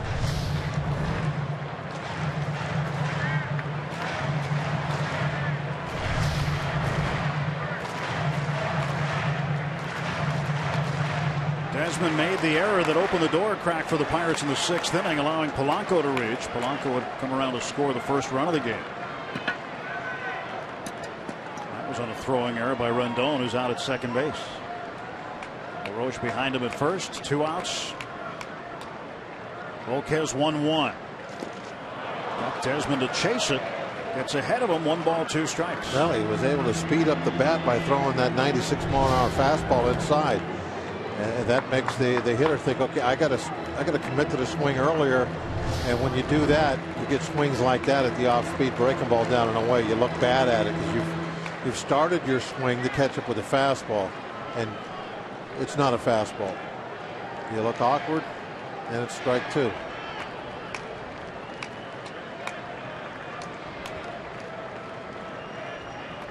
Adamson Volquez checks the runners at first and second. 1-2 pitch.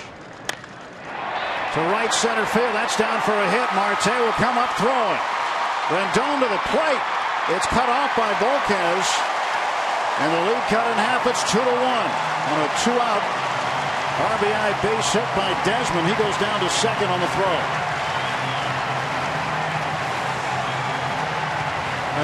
First things first, it was an off-speed pitch that's left up in the strike zone. Once you get that ball down, there's a breaking ball that's like mid-thigh, just below the belt a little bit. Got to get that in a little bit better spot. And then Marte, I think, is I don't know, just over-optimistic with that throw to the plate. At least he needed to get it down to where there was the threat of it being cut off. But because it went all the way to the plate, couldn't be cut off, now you have Desmond standing at second base, and he's the go-ahead run. That's one thing you see with outfielders that have the big arm. Sometimes they get over-optimistic with their ability to throw somebody out, and they try to make a throw that, you know, hindsight being 20/20, they're better off of throwing the ball to second base and keeping the hitter at first. It's almost a decision that you have to go over, though, really in your head before the play. You know, anything hit at me, okay, I'm gonna try to throw him out at the plate. If I have to go left or right, like in this case, Marte had to go to his left a little bit, then I'm probably not going to be able to get the guy at the plate. Just take my medicine and make sure that whoever hit the ball, Desmond in this case, doesn't get the ball, doesn't get to go to second base and then get himself in a scoring position. Bryce Harper at the plate. He's 0 for 2. Tying run at third. Go ahead run at second. He looks worried. Worried right now. Yep. Oh, shake of the head and everything. And the pitch coming to Harper. In the air to left. And Snyder over by the line will put it away. Nationals get a run. They leave 2 hits in the inning for Washington. We'll head to the 7th. The Nationals Pirates 2. Nationals 1.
in our nation's capital. He and Desmond with the 2-out RBI base hit, getting the run in, scoring Anthony Rendon.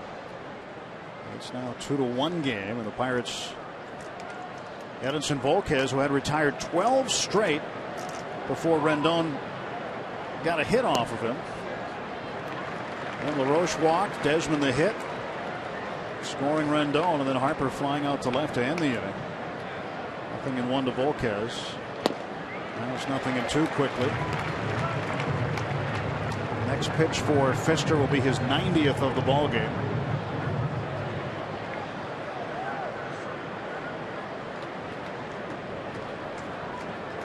And Edinson Volquez strikes out on 3 pitches. Take a look at our AT&T fan photo of the game. You can keep those submissions coming via Twitter, #BucksFanPhoto. And here at Nats Park today, Jeff Ward sent us this one. They're showing their Pirate pride. 2 of several Pirates fans in attendance here. Big Pirate showing in Washington today. 1 out, back to the top of the order, and Gregory Polanco reached on an error in the 6th and scored. He's 0 for 3. Pitch came right back for a strike. Pfister's got some of that backup movement on that fastball. 1 ball, 1 strike now to Polanco. Now, he doesn't really throw anything straight.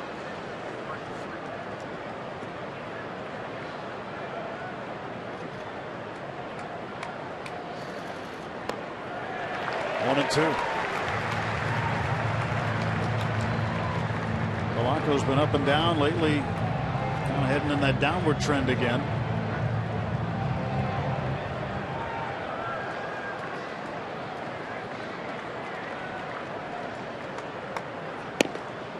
Strike 3 call. There's the exact pitch we were talking about, Tim. The fastball that works its way back toward the strike zone.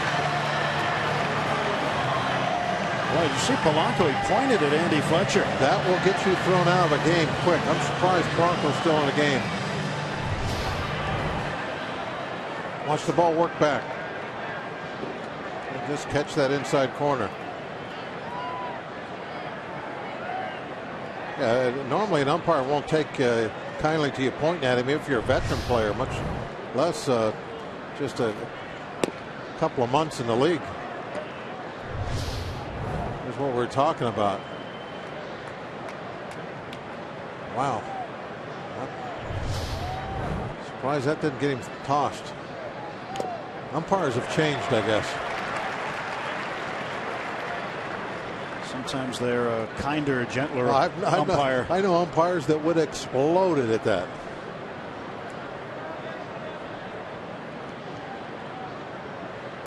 There's still a couple of them still umpiring. Rendon throws him out. 1, 2, 3 go the Pirates. It is stretch time here in D.C. Middle of the 7th. Pirates 2, Nationals 1.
Presented by the authority of the Pittsburgh Pirates and may not be reproduced or retransmitted in any form. And the accounts and descriptions of this game may not be disseminated without the express written consent of the Pittsburgh Pirates.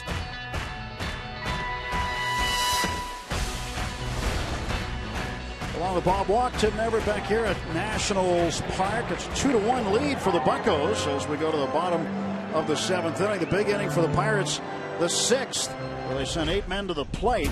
And it all started with this Ian Desmond error on a Gregory Polanco ground ball. Polanco would be safe and he'd score when Rendon spiked the ball short of the catcher, Ramos. And then that one hits Russell Martin. Martin gets credit for an RBI and a base hit. That high pitch called strike 2 on a 3-1 pitch. I can't believe it. That was with the bases loaded. Another run should have come in, and I still irate about that as he flied out to end the inning. Honest Abe would have called that a ball. So with Bob, I'm Tim. Robbie's downstairs. Pedro Alvarez 2 for 3 with a pair of singles. Volquez through 6 innings has allowed 1 earned run on 4 hits. He struck out 5. Ian Desmond had the RBI single in the 6th. The drive in the Nats only run. And Doug Fister threw 7. 2 runs, none of them earned. And Pirates managing 5 hits off the ace of the National staff. Andy Fletcher and Gregory Polanco having a little conversation that ended with a point by Polanco. Polanco still in the ball game. Polanco was called out on strikes in the top of this inning.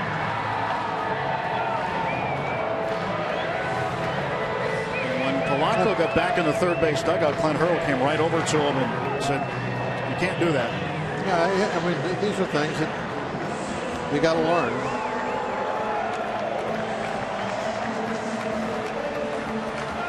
In this case, hopefully just a word from Clint. The price is not high to learn. You don't point at the umpires when you're arguing with them, even if they did miss a pitch. Which, by the way, looked like that pitch really was. We showed the replay. It was a strike. It hit that inside edge. Polanco is 0 for his last 19, so you can understand why he'd be frustrated. And the pitch to Ramos hits it in the air to left field.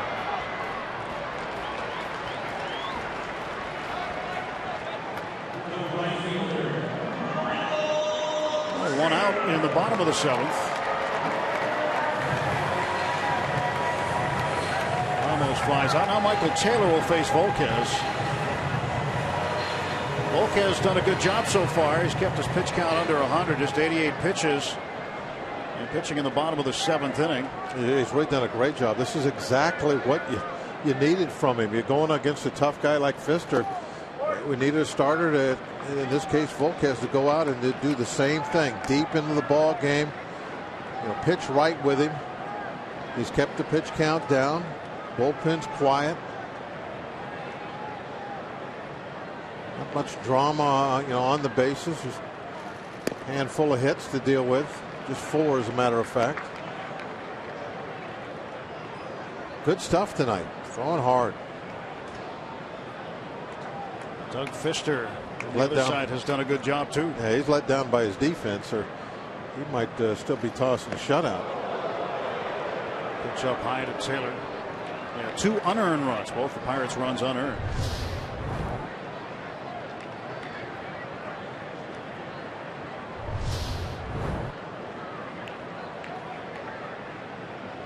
Rendon and Desmond both made errors that led to the lead. Pirate run. Both runs. Taylor hit, and he started his hands forward as though he was going to swing. And he thought he was going down to first base, but he's being called back. And Matt Williams wants to come out and talk to Andy Fletcher. Foul ball.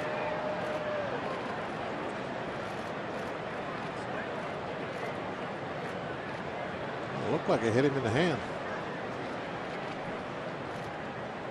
Allegheny Health Network Supermo slowing it down. It definitely hit him. Hit him on his left hand. And they're going to challenge it.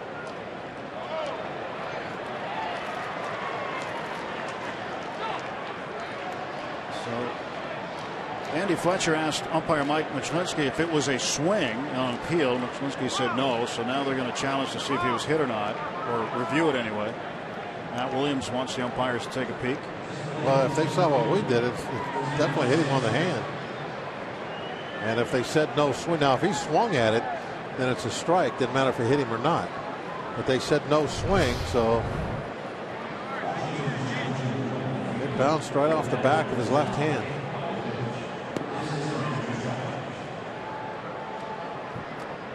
So the replay operations center in New York, looking at what you're seeing right now.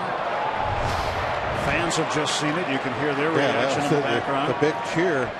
Probably the first time that all year they've cheered at one of their guys getting plunked.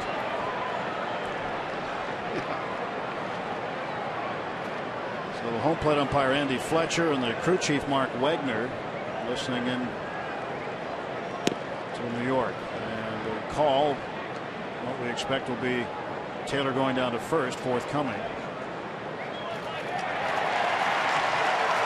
Taylor hit by a pitch. This puts the tying run on.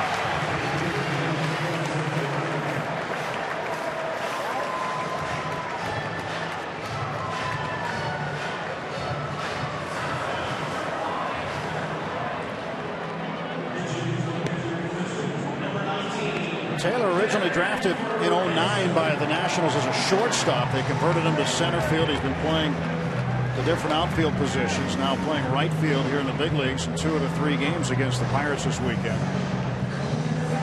Jared Hughes getting up in the bullpen now for the Pirates. Franson getting into the box. Kevin Franson played left field last night. Franson pinch hitting for Doug Fister.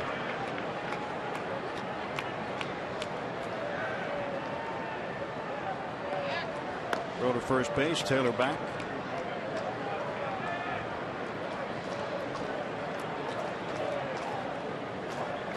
Fister goes 7. Gives up 2 runs. None of them earned. His ERA drops from 2.34 to 2.20. 5 hits for the Pirates. Fister struck out 5. Well, Taylor very successful at stealing bases in the minor leagues. Keeping a close eye on him. Sore hand, shouldn't cut down his speed any. Should not. He'll get him. Just give him a chance. Taylor leaning towards second. Russ sets up outside. Volquez pitch. A pitch out and nothing happening. A free ball to Kevin Franzen.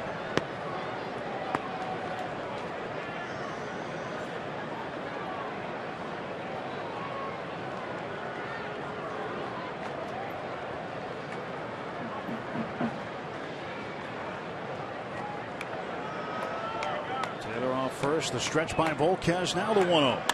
And a ground ball through the hole left side, a base hit. 1 out pinch hit single for Kevin Franzen. Franzen had 3 hits in the game last night.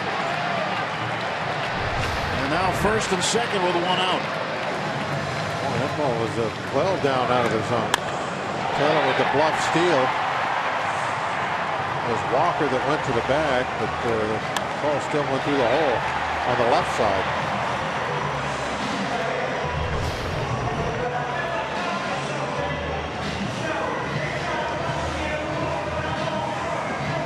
I'd love to get a double play, but there's a lot of speed at the plate. Denard Span, tough guy to double up. But you don't have to play him real deep. Doesn't have much power. So you can pinch in a little bit in the outfield, give yourself an opportunity for a play at the plate. You'll be able to throw out that tying run.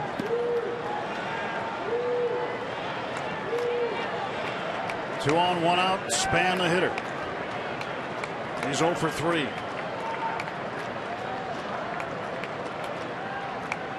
Middle infield at double play depth.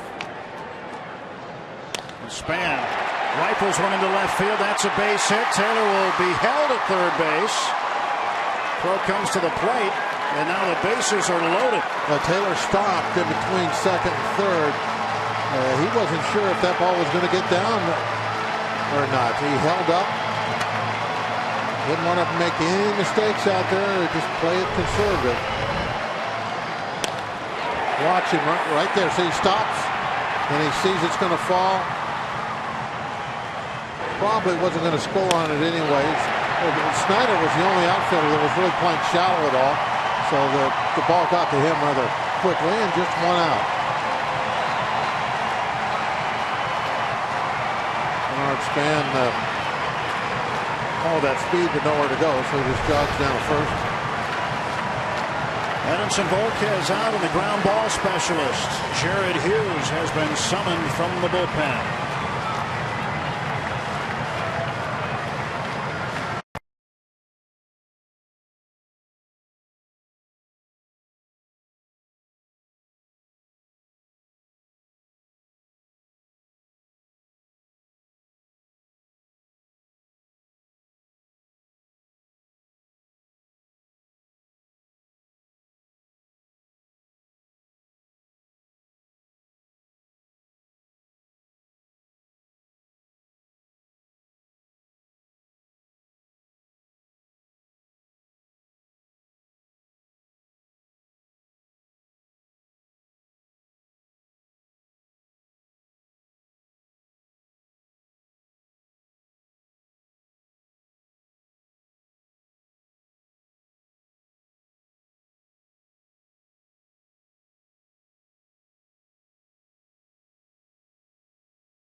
Loaded right now with 1 out of the bottom of the 7th. Pirates up 2-1 as Drupal Cabrera facing Jared Hughes.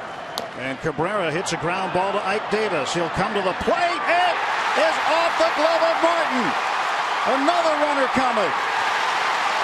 2 runs are in as Franzen scores. And the Nationals have taken their first lead of the game, 3-2. Well, it was poor defense that got us our 2 runs, and now it's a questionable defensive play for sure that gives 2 runs back. And not a double play ball, but you definitely got to get that force out at third, and 2 runs scored. And Denard Span, with his speed, made it all the way to third base, and so still not out of the woods.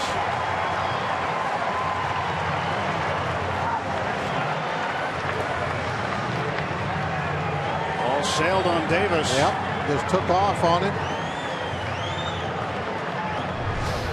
Heads up play by Franzen.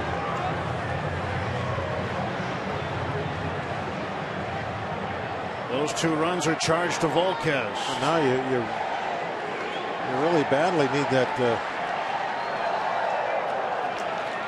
ground ball. The Pirates they're not necessarily looking for a double play up the middle. They kind of are, but they're playing awfully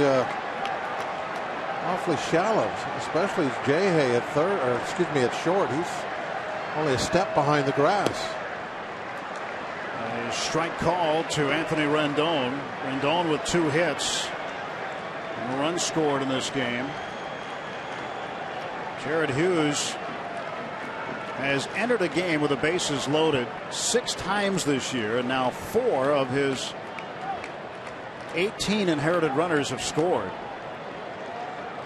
And not his fault there. Throwing error by Davis. Pitch outside. 1 ball, 1 strike.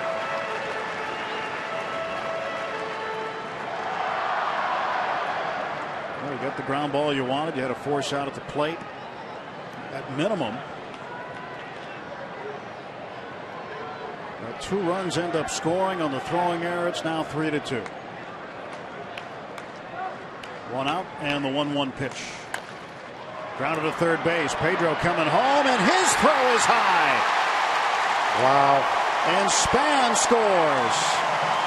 It's 4-2 Washington. They had Span dead to rights at the plate. Span is going on contact. I mean, you have to first and third, even though the Pirates aren't playing back double play. You can't let a double play turn. Rendon is a double play candidate, and Pedro just lollipopped one in there way high.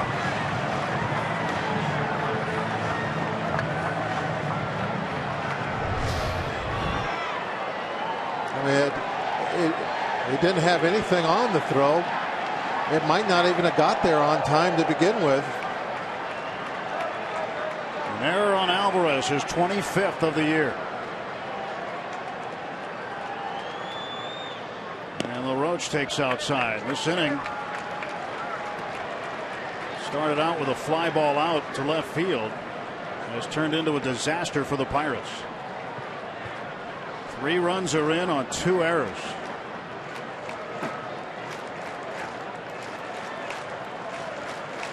First and second. Brewers looks the runner Cabrera back to second base.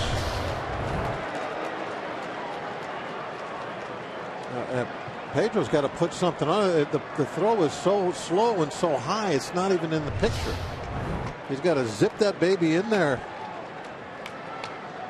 You got some speed going home.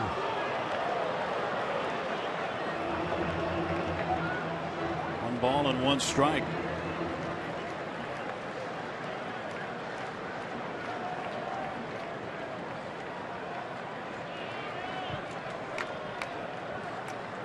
Alvarez's spot in the batting order comes up 3rd in the top of the 8th inning.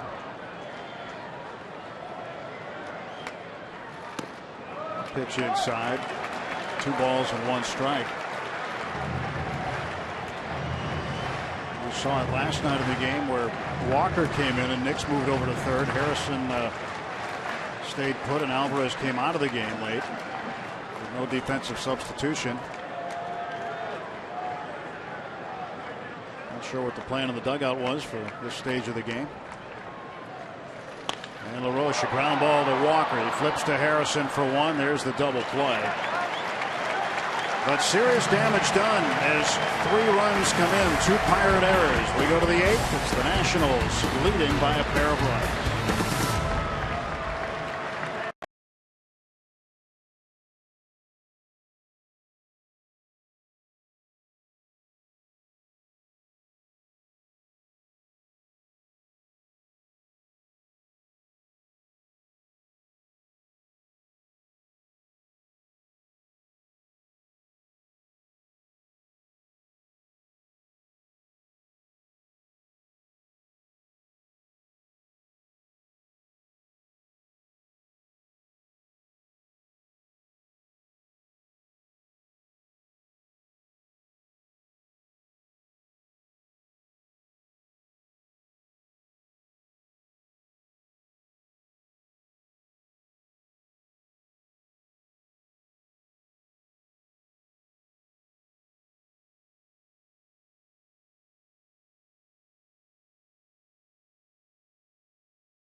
Health Network Super Bowl supplying the pictures. Taking back Sunday, September 10th at Stage AE Outdoors. The Pirates right now have to take back Sunday as they're down by 2 runs after 2 throwing errors. Well, you don't even have to show the inning over again. Just look at those Pirate fans. Pedro with his 25th error of the season. The rally caps starting to show up. Pretty good bullpen we're going to have to beat. Tyler Clippard comes out to pitch in the top of the 8th inning. One of your better setup men in baseball.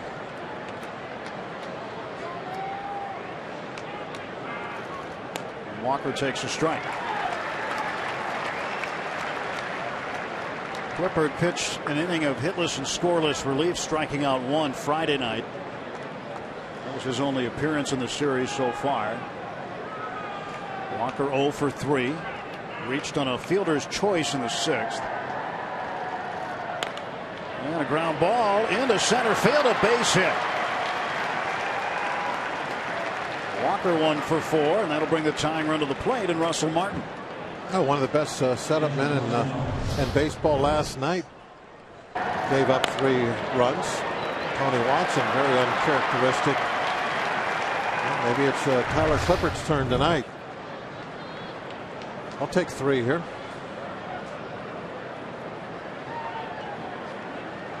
So Martin at the plate.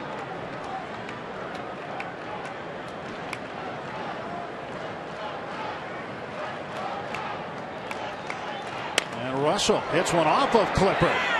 Cabrera, the backhand flip, and the double play. Holy smokes. As Drupal Cabrera, one of the better glove guys you're going to see, with some flash right there.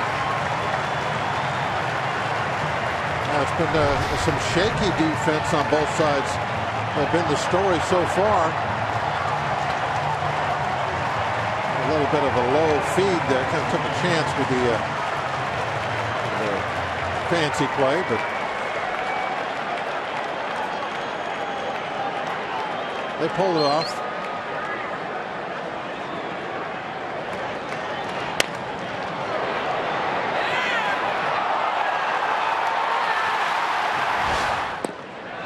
Pedro Alvarez, a swinging strike. 2 down, bases empty. Get the leadoff single, and then the tremendous defensive play up the middle. Now they're kind of like a thud right now.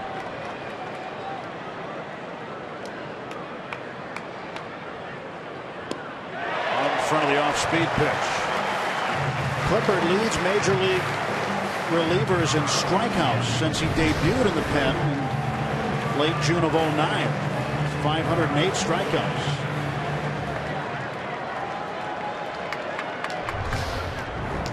Pretty good split pitch. Pedro to swing and miss.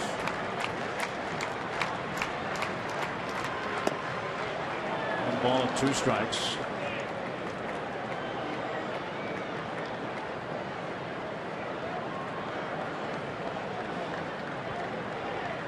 One and 2 to Alvarez. He's 2 for 3 tonight. And Pedro hits a number back to Clippard. Tyler Clippard helped out by the double play after giving up a leadoff base hit to Walker. And it's a quick top of the 8th.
for the Pirates here at Nationals Park, but good news down in Bradenton as Tyler Glasnow had another solid performance, 7 strong innings. He struck out 8.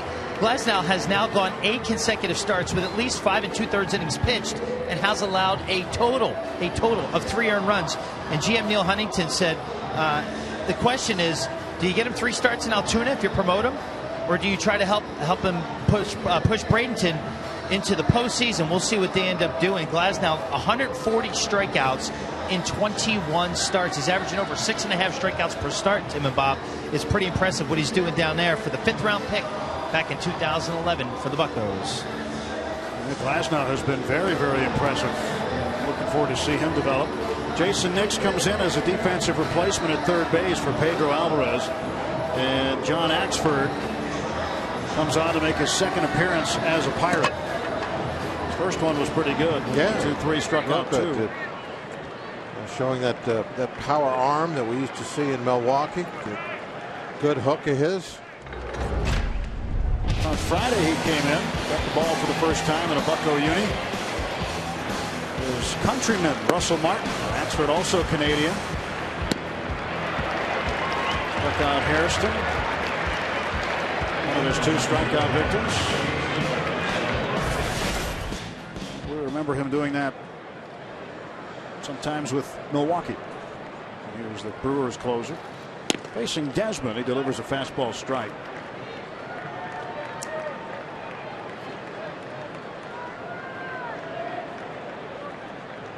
Desmond had the RBI base hit in the 6th inning that ended up getting the Nationals on the board. 1-1.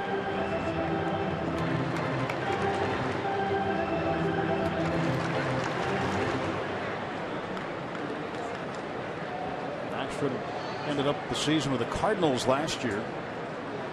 The Cleveland Indians this year.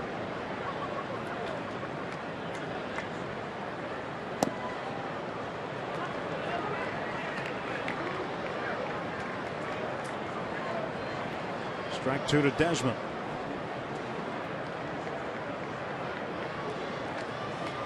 Axford claimed off waivers Thursday from Cleveland, went 2-3 there with 10 saves. Had a .392 earned run average, 51 strikeouts in 49 appearances.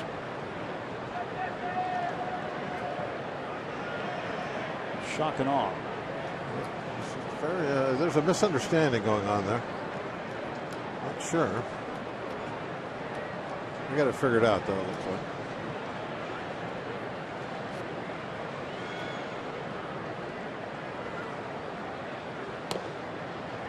Axford outside for ball 3, 3-2.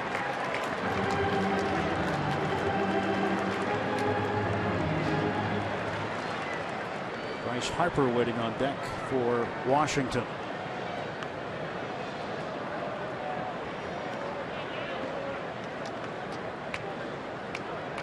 Fans hoping for some offense in the 9th. And Desmond chases that 95-mile-an-hour fastball upstairs and strikes out. Right up the ladder inside. Everything kind of down and away. Change his eye level, had him swing. Well, Axford gets the strikeout. I was talking to him on Friday when he arrived, Bob, and I said, you know, I used to hate seeing you come in when you were with the Milwaukee Brewers those days, because the Brewers had the upper hand over the Pirates at that time.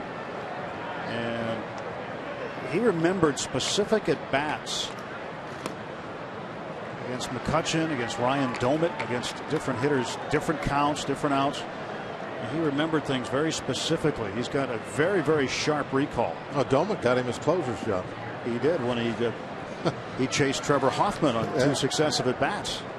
One to end the game or give the Pirates a lead at the end of the game, and then one in his first at-bat as a pinch hitter off the bench the next night. And then Hoffman was replaced by Axford as the closer in Milwaukee.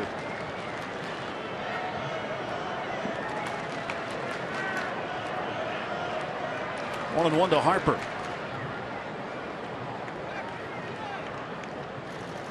Inside 2-1.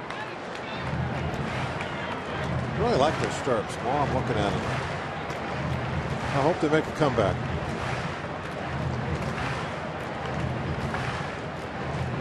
Yeah, I'm with you there. I hope they do too. It was a big part of baseball style before. It's gone away, but maybe Bryce Harper is a guy who could help bring it back in fashion.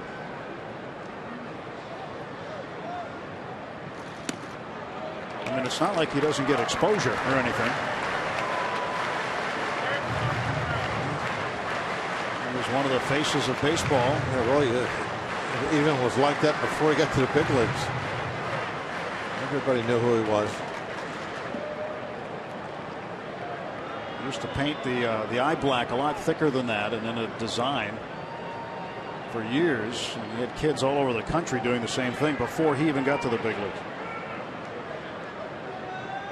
So had to tone that down a little, though.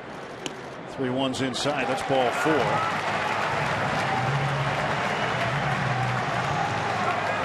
1 out and 1 on now for the Nationals.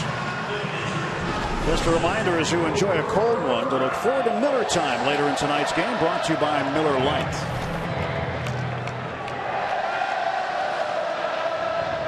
We had that place there conveniently for you.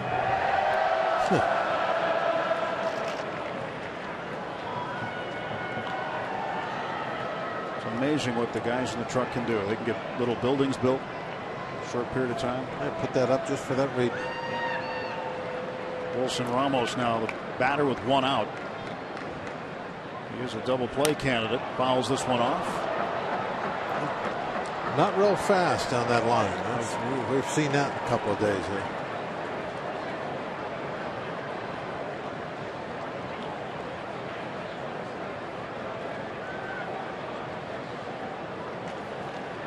Axford, you might have heard, before he made his major league debut, was a bartender in the off season between minor league seasons. 2009, just before spring training, was his last bartending gig, and then he surfaced in the big leagues that September.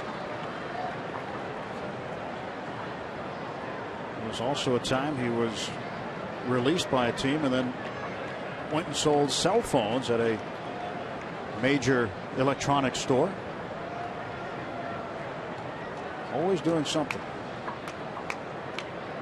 Well, you got to feed yourself. Paycheck. In his words, he said he needed to put together a little scratch. Yeah, exactly. Needed some loonies.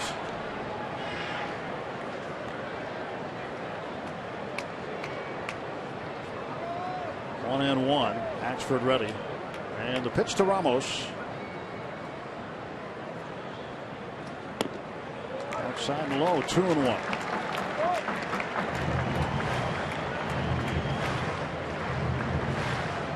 Ramos hit a ball up the middle in the second inning. Neil Walker made a great backhanded play on him and threw him out.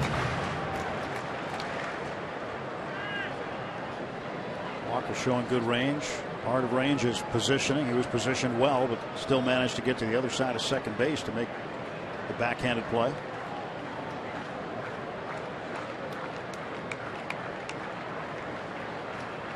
Ramos, ground ball to Walker. There's one. Jay Hayes throw, returns it. That's a double play. Last wraps for the Buccos as they go to the bat rack in the ninth, trailing the Washington Nationals 4-2.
On this week's Inside Pirates Baseball, we'll find out how Gregory Polanco is adjusting after his first 2 months in the big leagues.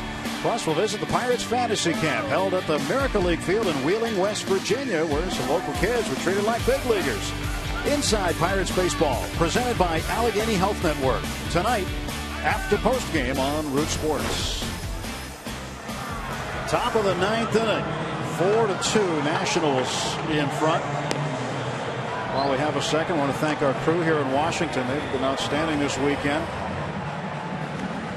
Done a great job for us, bringing you all the sights and sounds of Pirates baseball from our nation's capital. Bucks return home. Our great Pittsburgh crew will rejoin us tomorrow night. Pirates and the Atlanta Braves. Irvin Santana for the Braves, Vance Worley for the Pirates. That's tomorrow night, 7:05. First pitch. Rafael Soriano, the closer, now takes over, facing Starling Marte. It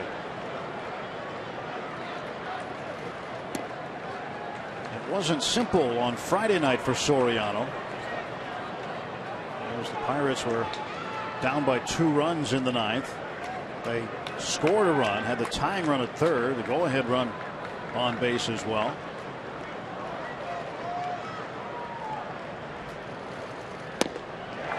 One ball, 1 strike.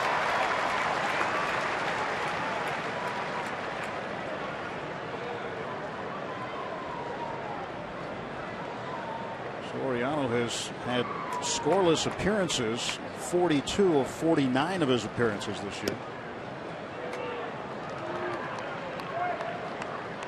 Trying to set the table in the ninth inning of a 4-2 ball game.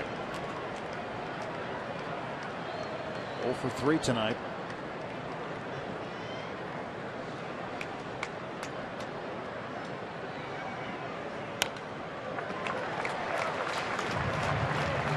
Two balls and 2 strikes. So the Cardinals have won. The Brewers have won. See where Soriano has thrown in 3 of the last 4.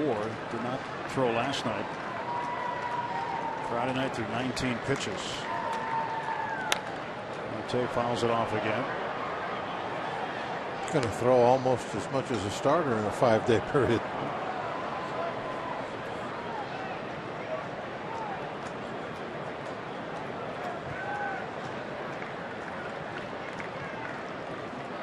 Williams hoping Soriano can knock down their 6th win in a row. Pirates with other ideas right now.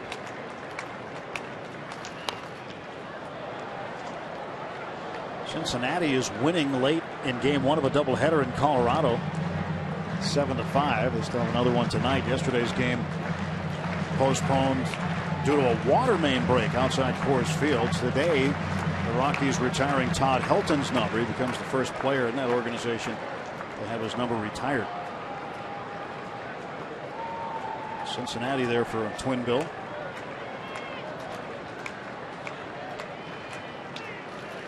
Hits him.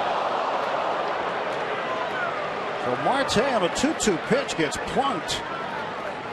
And this will bring the tying run to the plate.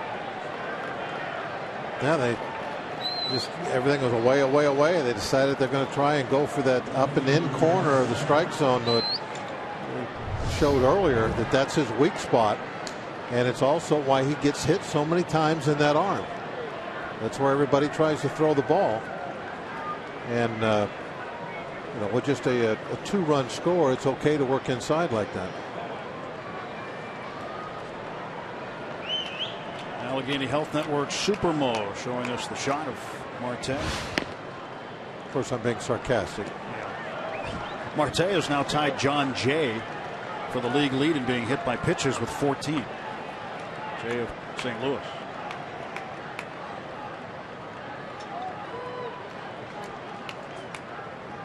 Snyder fouls it back, 1-1.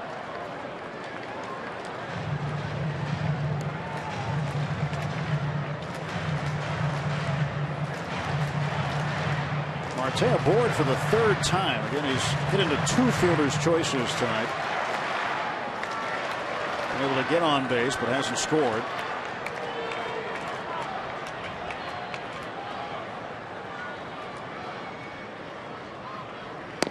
Outside, 2-1.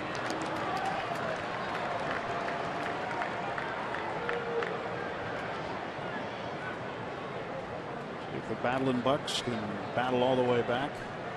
Marte loosening up that shoulder he was just hit in. They have a couple pretty good bruises on that arm. 2 balls, 2 strikes.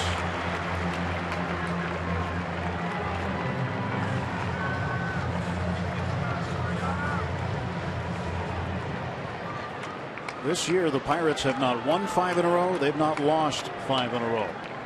Streaks both ways have stopped at 4 games each.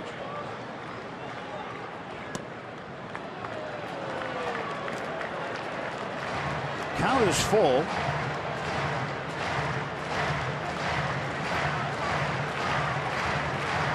With nobody out, you get Marte going here.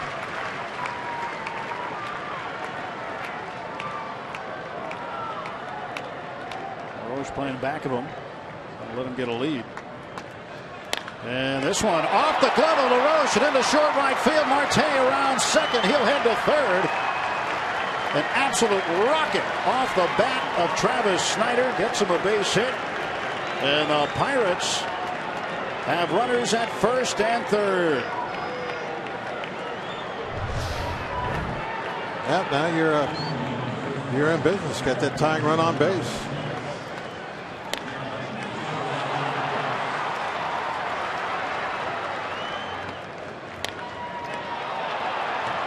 Couldn't come up with it. Hit hard.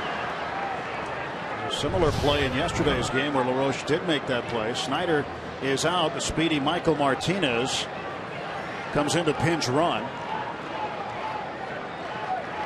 Marte at third. Martinez at first. And Ike Davis up. Davis is 0 for 2 with a walk. Takes up high, ball 1.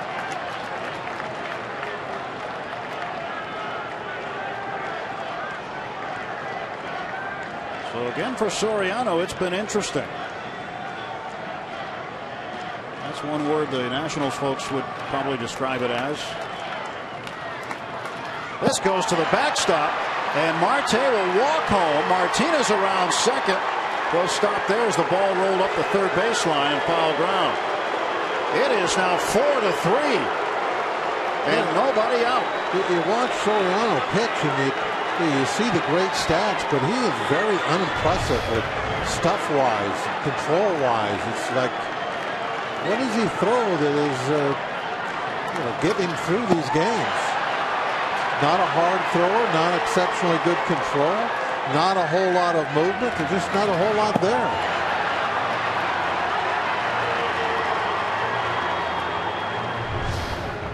So the Badlands battle for one back. That's the tying run. Martinez at second base. And Steve McCatty comes out to buy time. The Nationals already getting a man up behind their closer, Soriano. Matt Thornton starting to loosen up. The top of the 9th inning. Nobody out. Hit batsman and a wild pitch along with a base hit by Snider.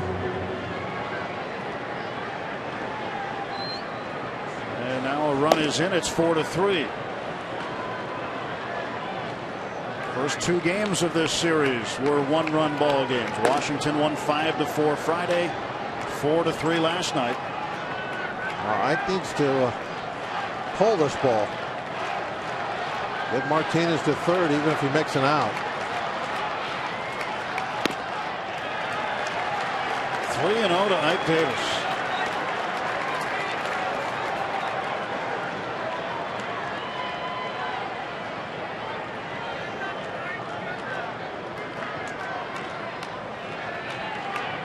The 3-ball, no strike pitch from Soriano. Ike trying to do something with that 3-0 pitch, fouled it back. Gabby Sanchez. That's something that he liked. Thought he could get out there and pull it. Sanchez would hit him a pitcher's spot.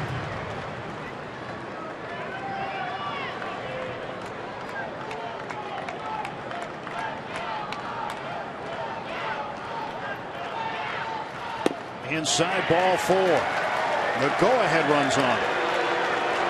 And Soriano hearing it from the locals.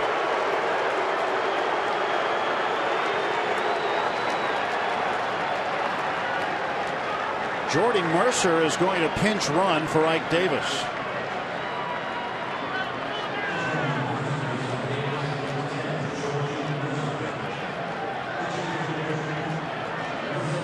Now let's see the Washington fans that have that look on their face.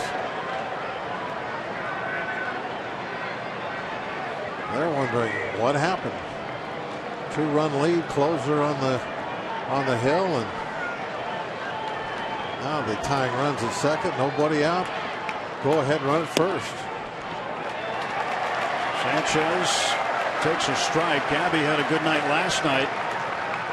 He had 3 hits, including a 2-run base hit in the 3rd inning.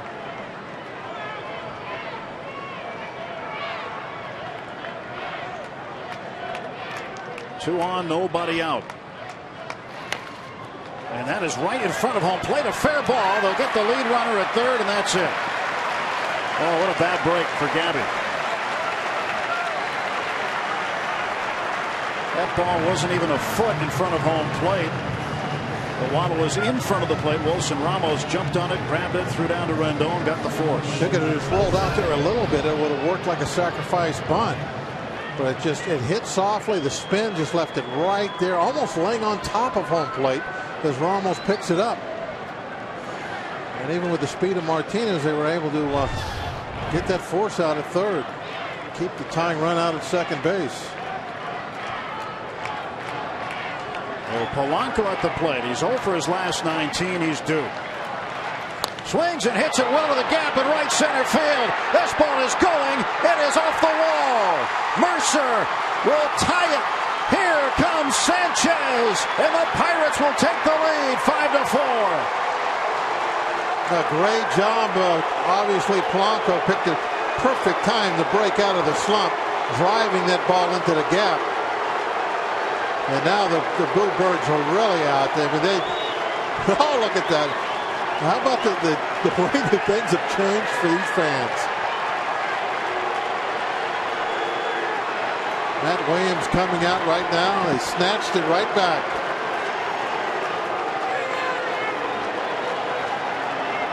Travis Snyder with a base hit. The first hit off of Soriano. Soriano has to take that long walk to the first base dugout right now after giving up 3 runs and getting only 1 out. But Gregory Polanco comes up with a huge double off the right center field wall. His 9th double of the season. RBIs 29 and 30 for Polanco. Take a look at the pitch location, just low down the middle. And I thought that it was going to be a close play at the plate, trying to get Gabby home on this. But again, defense kind of rears its head. Poor throw to the cutoff man. Poor throw, and what was the second guy in line? Supposed to have a double relay to the plate, and Ian Desmond wasn't there.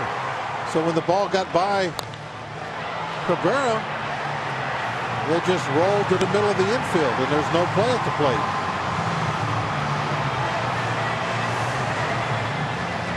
Sanchez scoring all the way from first base. Guys are fired up. This was one of those games where we talked about it, not necessarily from you got a must win or the season's done, but from you got a must win to get that your mind right for that big series you're going up against the Braves these next 3 games. They didn't want to go in there with a losing streak. Huge top of the 9th there. Soriano with a blown save. Pirates with the big hit from Polanco. Is the 9th go-ahead RBI for Gregory Polanco this season. Gabby Sanchez for the first time this season scoring all the way from first base. Buccos with 3 runs in, 1 out. And the numbers on Matt Thornton, the lefty. Thornton coming over from the Yankees. Big strikeout guy.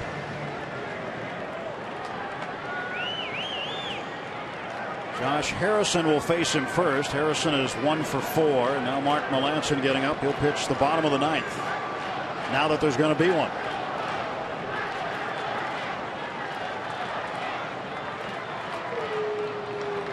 Looking Polanco back to the bag after all of the drama.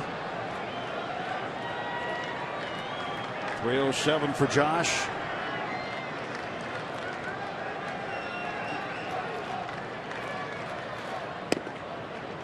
Josh's base hit in the 6th inning with Polanco aboard after Polanco had reached on the error by Ian Desmond. It was a perfect hit and run.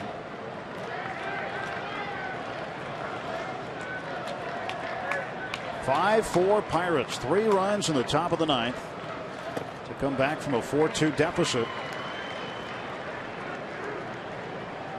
So the Battlins did battle back tonight. Off of Rafael Soriano.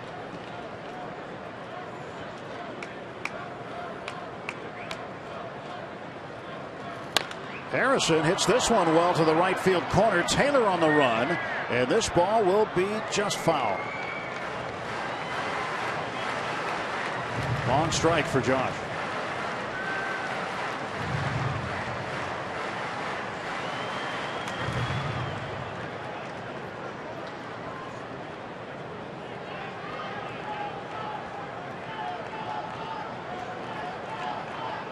Little insurance wouldn't hurt. Not at all. Just one more. He got a lot of speed out there. Wouldn't take that much of a hit to bring him home.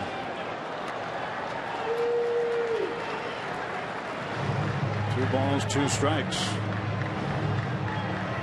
Gregory Polanco got it done. He had been frustrated. Struck out looking his last time up. Didn't like the call, and then came up in the 9th and stroked a double to the wall. Harrison to left field. That's a base hit. Polanco will get away at home. No, he'll stop and go back to the bag. Now Harrison's hung up and he's out.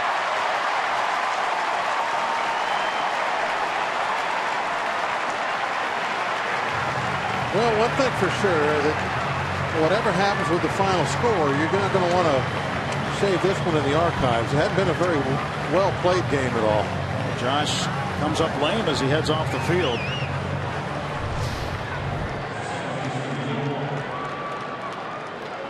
And the base hit the left field. I thought that they would score Polanco on this. He is held up, throw to the cutoff guy. And Jay up fairly easily at second. Walker batting right-handed, fouls it back. 2 men out.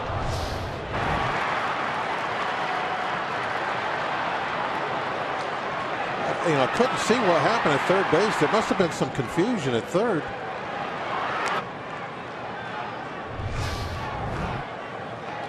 Polanco came to a stop and then tried to start again and then stopped again. Desmond throws on to first to retire Walker, leaving Polanco at third base. But 3 runs come in. Gregory Polanco, the big hit. Mark Melancon trying to close the door on the Nationals.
Double to give the Pirates a 5-4 lead as we go to the bottom of the ninth inning at Nationals Park.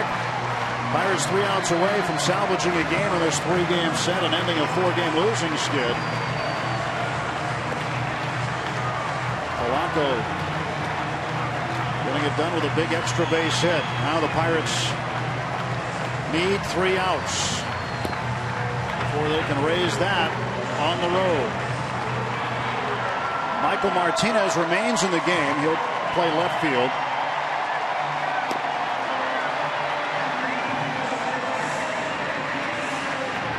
Gabby Sanchez also remains in the game, and he is at first. Mark Melancon comes in. And that's the important thing. The Pirates have their closer in the ninth. They have the lead. And Melancon a chance to pick up save number 23 on the year. And what will be his 26th opportunity. And the pitcher of record is John Axford. He would get the win. Yeah. Right place, right time for him. But 3 outs to go. Melancon facing the youngster Michael Taylor. There is strike 1.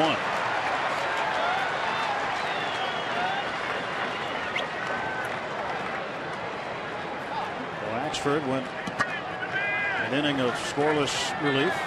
Put up a hit.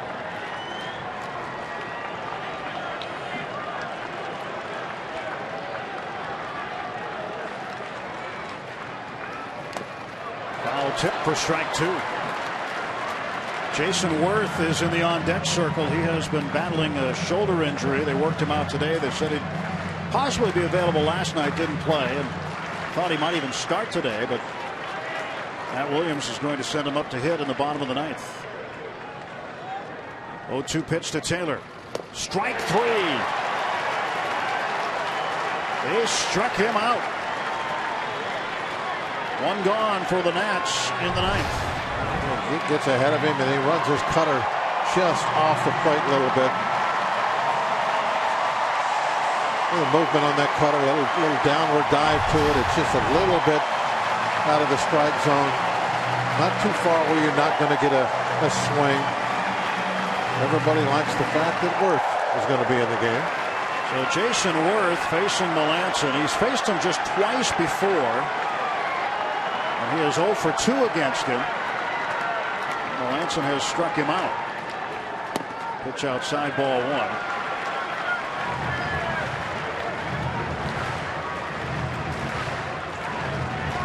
Both times Worth has faced Melancon, he has gone down on strikes.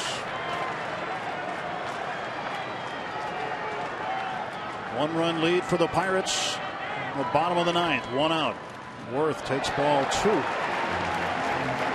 2-0.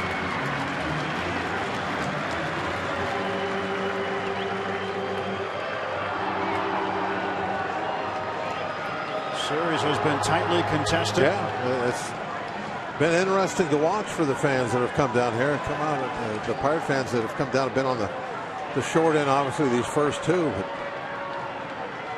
this will make the drive back a little nicer. They put this one in the win column. 2-1. The Pirates trying to prevent the Nationals from doing something they've never done.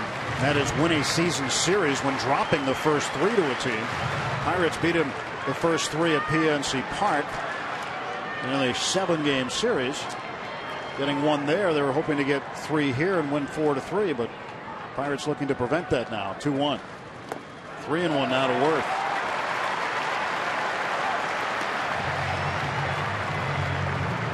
Been very careful with Worth. The know the power. It's a 1-run ball game. So a lot of these pitches have been well out of the zone.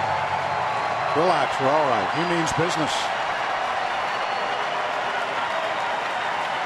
Melancon needing a strike. 3-1 the count.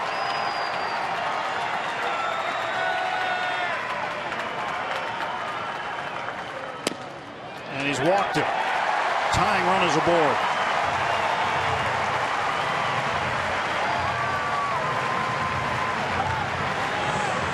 We're okay. We're all right. He was just being careful. Well, a tough guy to double up at the plate in Denard Span now.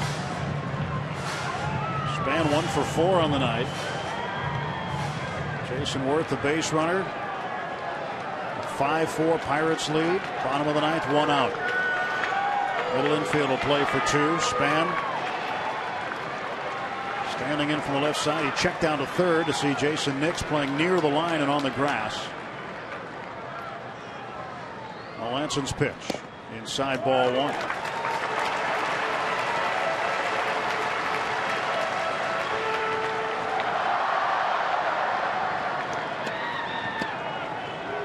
.302 the average for Span.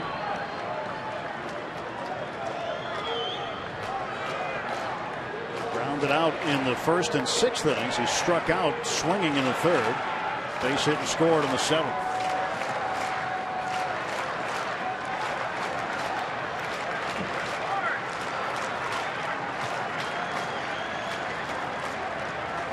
.1-0 pitch. That caught the plate for a strike, and it's 1-1. Not where they were trying to throw that, but it worked. Yeah, also having to reach in and backhand that ball, but it was on the play. They were looking to just bring it in and catch the outside corner. Brent Morrell in the dugout. Just recalled today. Charlie Morton going on the disabled list.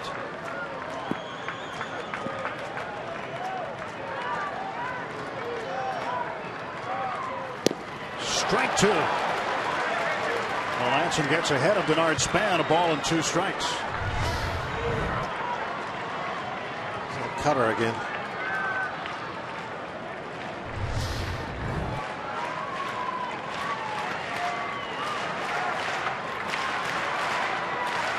He wants a strikeout now. Mark's trying to give him one.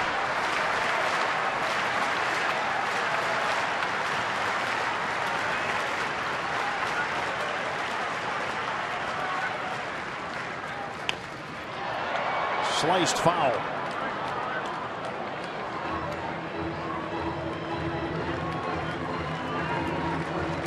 You know what would be fun to do is come up with an all full beard all-star team. There's plenty of them around the league now. I think you could do that. Shortstop, though, I don't know. Do we have a full bearded shortstop? If we searched, I think we'd find that. Yeah. It probably wouldn't take long to search.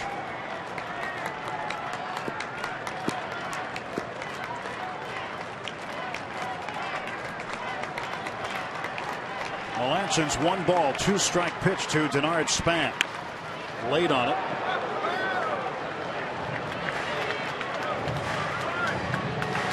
Still 1-2.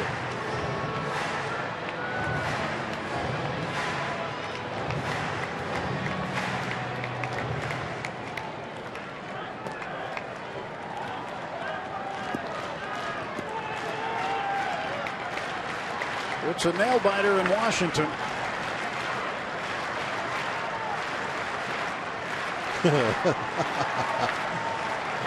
See the deep breath. Just don't let me down. 1 out and a 1-2 pitch. Span hanging in there.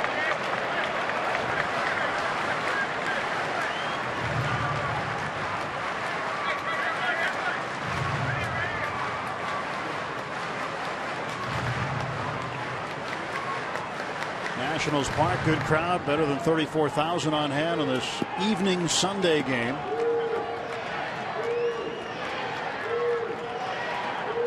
Pedro Alvarez 2 hits today. Did commit a throwing error in the inning where the Nationals took the lead in the 7th. Mike Davis also committing one. Little chopper down the first base line. Foul. Boy, this has turned into a little bit of a battle between Melanson and Span. Next pitch be number 8.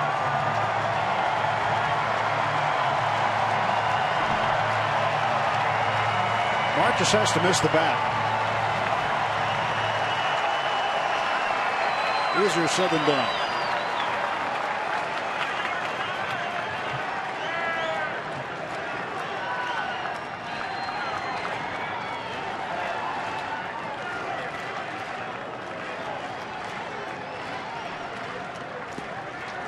Still a 1-2 count.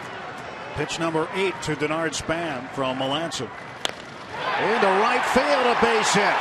Worth will turn second and head for third. Polanco guns it. Cut off by Harrison.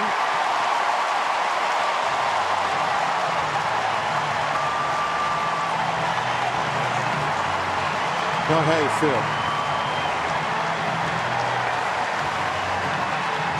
And the Nationals have the tying run at third. How about that young winning run at first? That young man's swing of emotions in the last inning or so.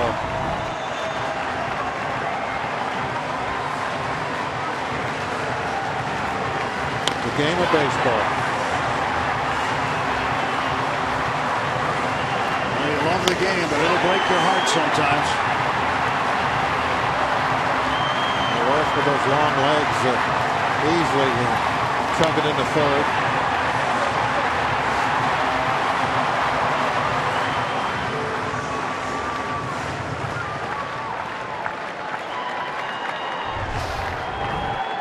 That picture says 1,000 words. Yes, it did. Worth at third and Span over at first base. 1 out. As Dribble Cabrera, the switch hitting second baseman, up against Melanson. 5-4 Pirates lead. Strike 1 to Cabrera. Worth moving on contact, coming right down the line.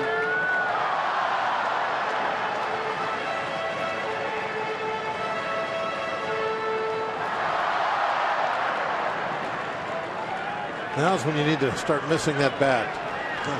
Strikeout would be great there with 1 out.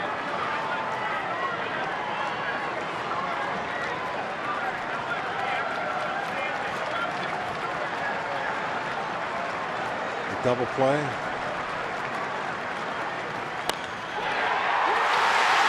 Ball game is tied on the base hit by Cabrera. It's 5-5. That was hitting hard enough to turn 2, that's for sure.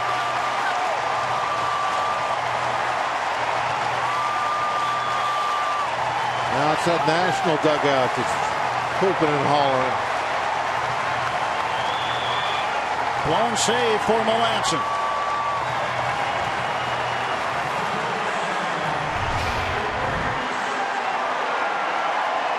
Oh, not a good spot. A bad location. Melanson normally so good with the location of that cutter. He got that one just right down the middle. Of emotion, swings to the other side like a pendulum.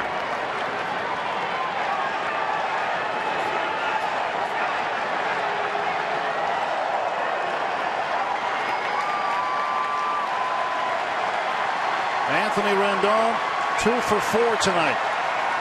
2 on, 1 out. Rendon in the air to center field. Marte will make the falling catch. Tremendous catch for Marte, and there are 2 down. Oh, that came so close to getting out of his glove. Man, that was close.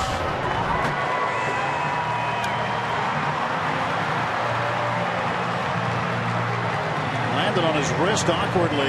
Yep, that even makes it tougher to keep that ball in your glove when you wrist gets bent back like that. Stayed in there.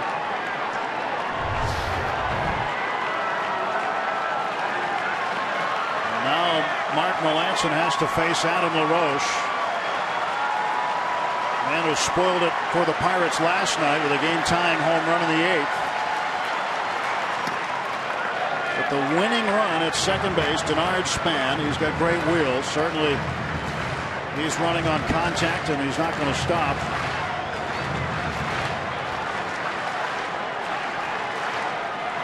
Outfielders playing shallow, trying to cut down the winning run at the plate. You got it's kind of a compromise. You got power. You don't want them to hit one over your head either. It's a 1 ball, 1 strike to LaRoche. You come in too shallow, you might let a routine fly ball that could be the 3rd out land on the warning track behind you. But as you just said, you got to come in close enough to where you got a shot at the plate in case there's a base hit with all that speed at second base. Tough decision to make if you're an outfielder. How close do you come? I tell you, his wrist is stinging.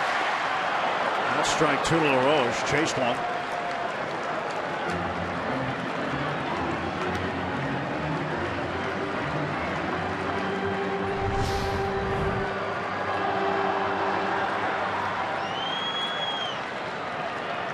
Blocked by Martin. That one got up under his mask, it looked like. So 2 strikes, 2 outs. Tony knows the feeling it happened to him last night. And he faced LaRoche, too.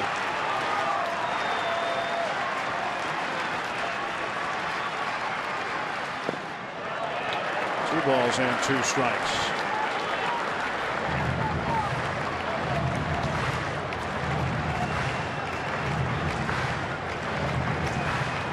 Checking the grip, really. He's trying to squeeze the glove now.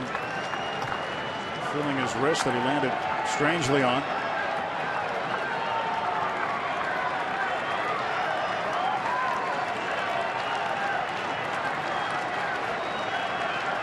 Two. And we're going to extra innings in Washington.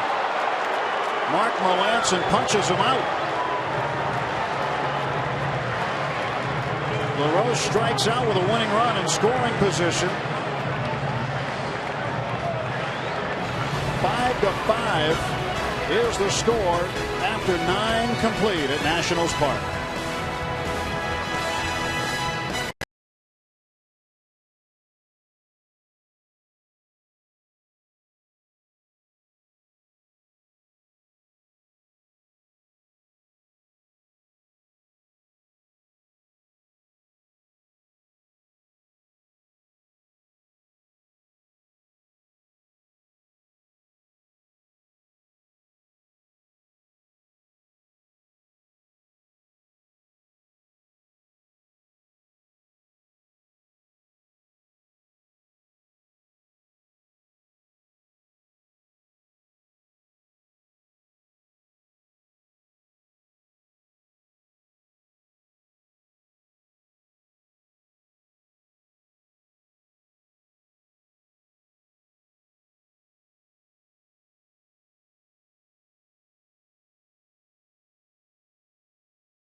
Jack Link's Beef Jerky, feed your wild side.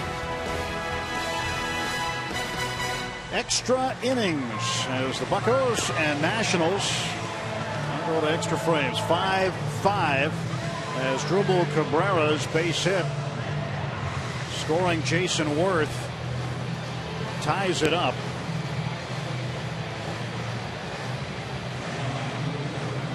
And Jason Worth remains in the game, playing right field. Worth walked with 1 out. Danny Espinosa comes in at second base for the Nationals. Ross Detweiler, the new pitcher. Detweiler's numbers not too bad. Mid-3 ERA. Not bad at all. 28 strikeouts in 50 innings. Excuse me, 29. Not a big strikeout guy. Yep. A shake of the head there. So close. Been back and forth. Detweiler's pitch to Russell Martin. Up high for ball 1. Russ is 1 for 4 tonight. 285 the batting average for the Bucco backstop. One is inside. 2-0.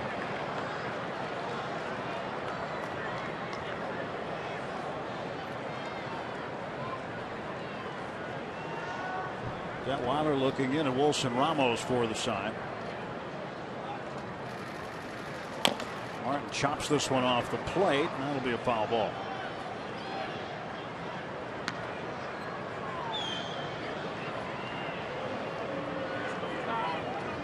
Adam LaRose struck out looking to end the threat, left the winning run in scoring position. He wasn't too thrilled with the call. It looked like a pretty good pitch. It was one of those cutters. It stayed on the inside corner, trying to run it in on his hands.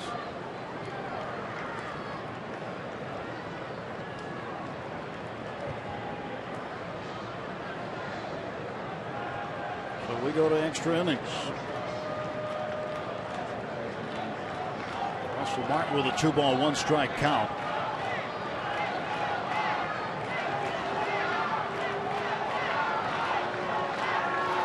Martin swings and misses. It's 2-2. Well, Detweiler was a starter. Yeah, he can go out there for a while, you would think. Give him at least a couple innings. Made 50 major league starts in the last 2 seasons. He also has 50 career relief appearances, so he's half and half now.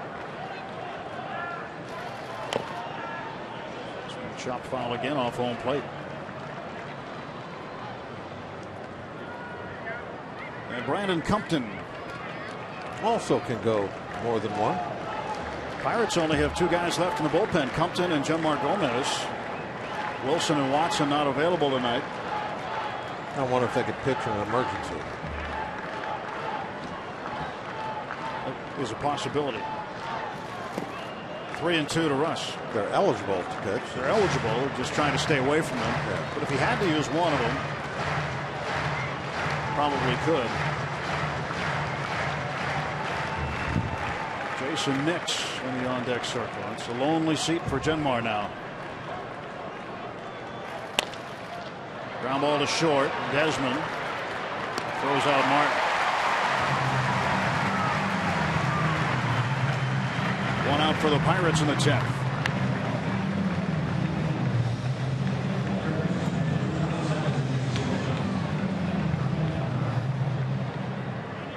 Thirteenth time the Pirates have gone to extra innings. They are 7-5 in extra frames this year.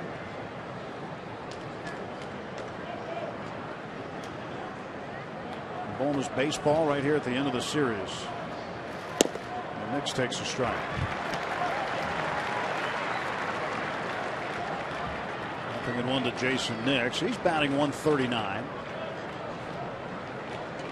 Everybody coming back. You notice that? You look around in the seating bowls, that just fans coming back down the aisles, thinking, well, they were getting ready to head home. Now it's extra innings. I had some nice big crowds here, period, this weekend. Been loud, enthusiastic. This is actually the smallest crowd half street of the weekend. Been full almost every time we look out there.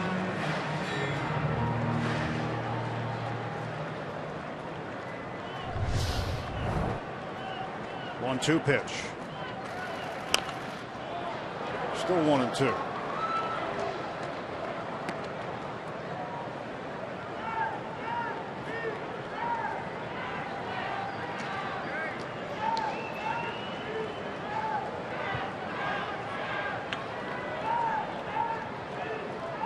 Detweiler ready to deliver now. Here comes the 1-ball, 2-strike offering.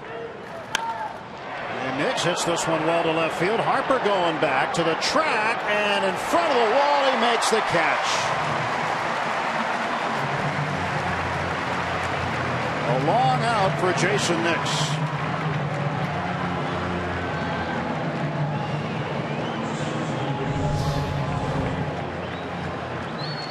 Detweiler coming right at him inside a little bit. Nick's able to turn on it. Thought for a moment had that trajectory that makes you think maybe that's going to make it. Not quite. Marte fouls off the first pitch. Marte hit one in that direction Friday night, put it out. Shaking that wrist.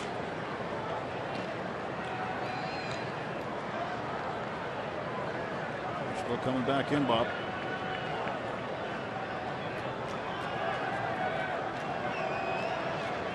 Still messing with that wrist that he bent back making that catch. Detweiler's 0-1. Ground ball right side and a base hit. 2-out single for Marte. Fourth time he has reached base. It's his first hit.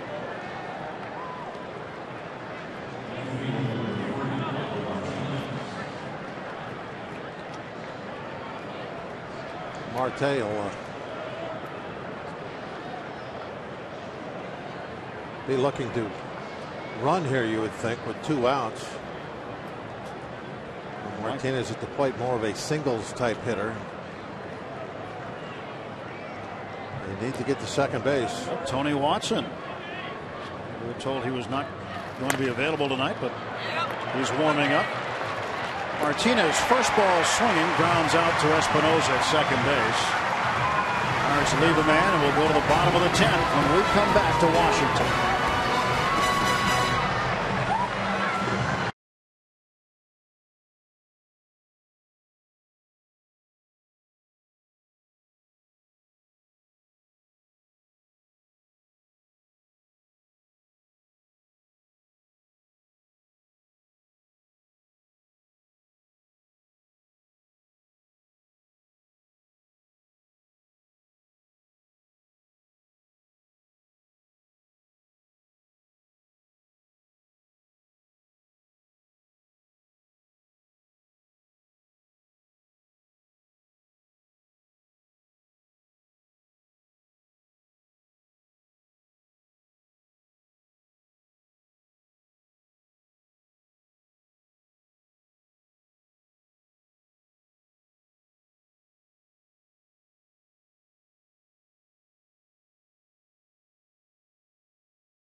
Inning with Bob Walk. I'm Tim Everett. Robbie's here too.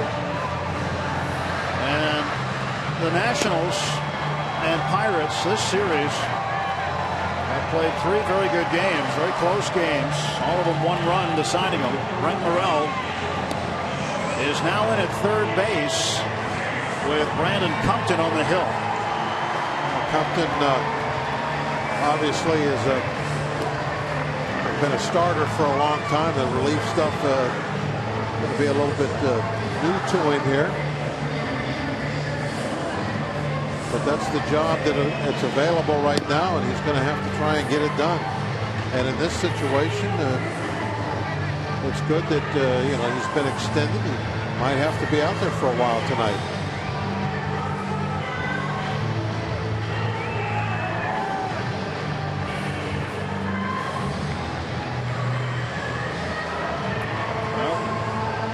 Split on who they want to win. I know who he wants to win.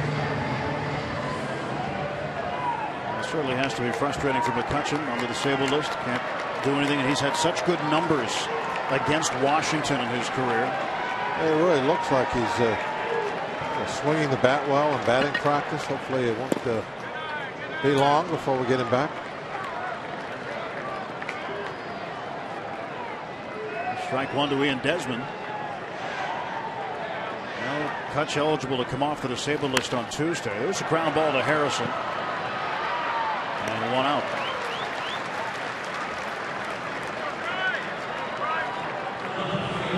Quick out for Desmond.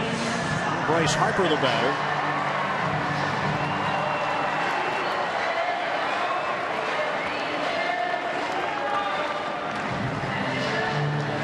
Harper 0 for 3 with a walk tonight.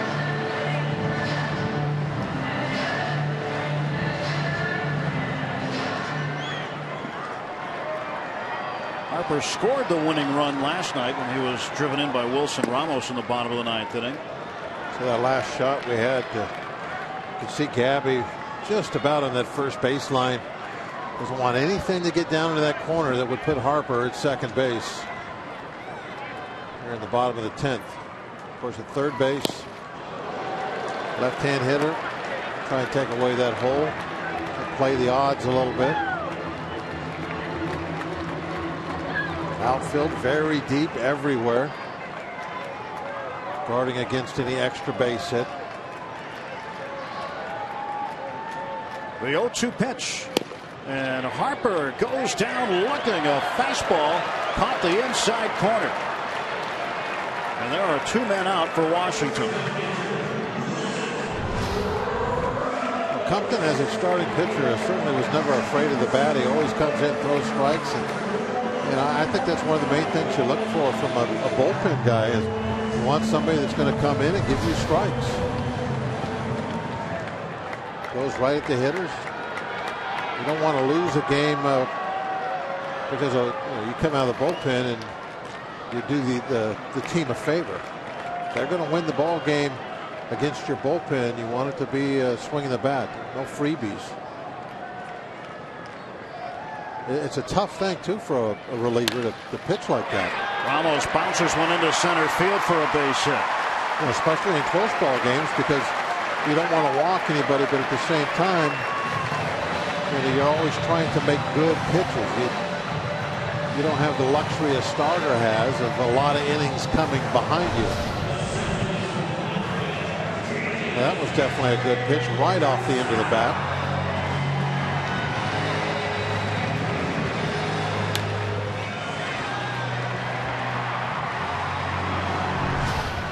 Winning run is aboard again for the Nationals.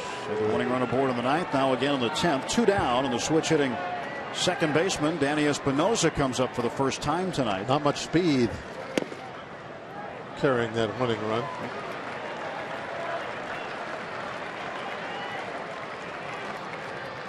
Ramos held on by Sanchez. 1-0 to Espinosa.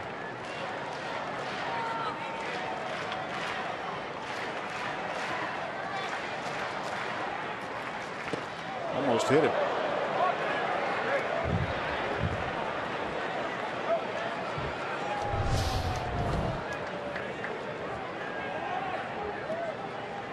Kind of snap poked that fastball a little bit.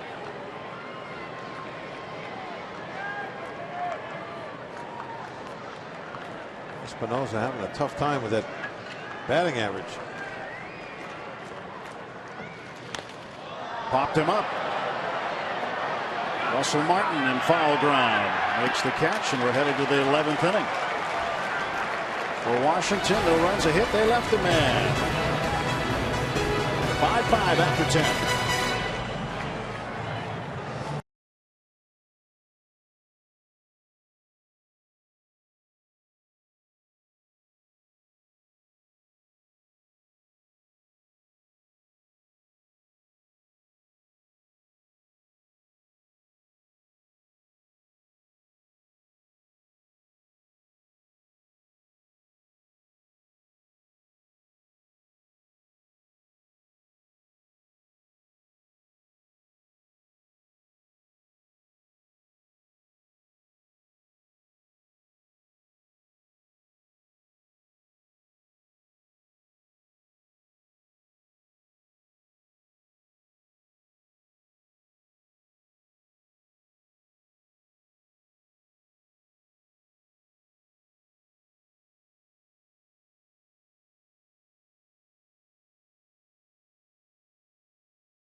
5-5 is where we are, and we're a little happier now as we go to the 11th inning. This has been a game that began 3.5 hours ago, and we've seen some sloppy defense, some clutch hitting, 2 blown saves. Along with Bob, I'm Tim. Robbie's here too. Pirates out hitting the Nationals 10-9, and Brent Morel gets his first at bat of the night, leading off the top of the 11th inning. Morel recalled today. Pirates feeling they needed an additional infield option,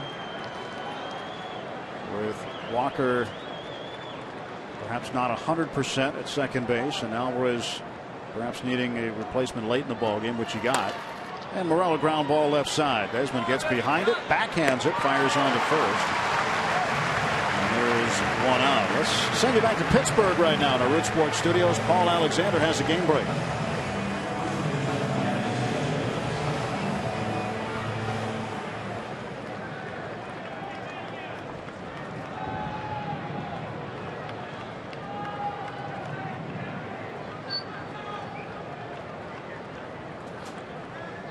All right, thank you very much. And appropriate that the Rockies would win on Todd Helton Day, retiring the number 17 in Colorado. Good old-fashioned Coors Field game, huh? Yeah, 10-9.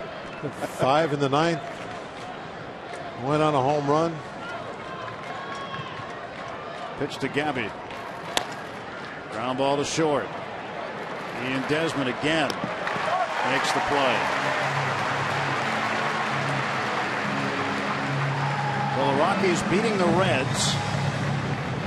Reds lose the first of the twin bill. These are the current standings. Brewers have won. Cardinals have won. The Pirates still playing. The Reds now are 8 games behind the Brewers and a game under 500. Cubs 16 back. If they win tonight, Pirates would get back to 4.5 and just keep pace. 6 more games to go against the Brewers, so a lot could happen. 6 more with the Cardinals also, and 6 more with the Cubs. Come to think of it, 6 more with the Reds.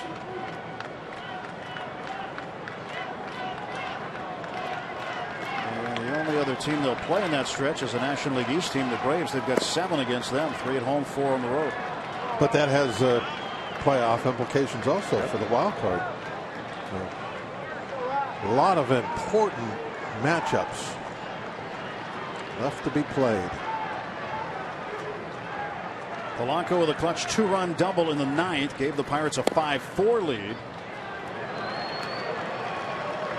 And he is ahead of Detweiler 3-0.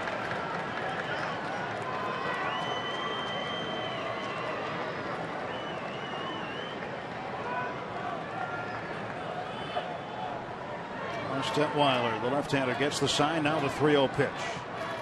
And Polanco will take a strike. Top of the 11th, 2 men out.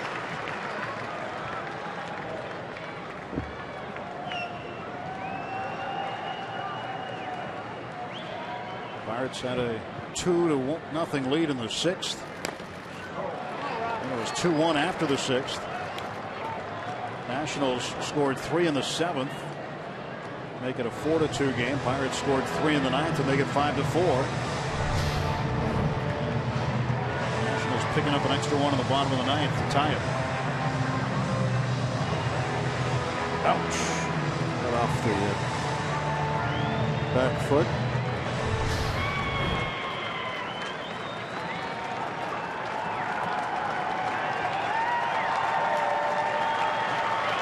Get on any way you can. Steal second. Jay knock in. Payoff pitch. Another foul ball.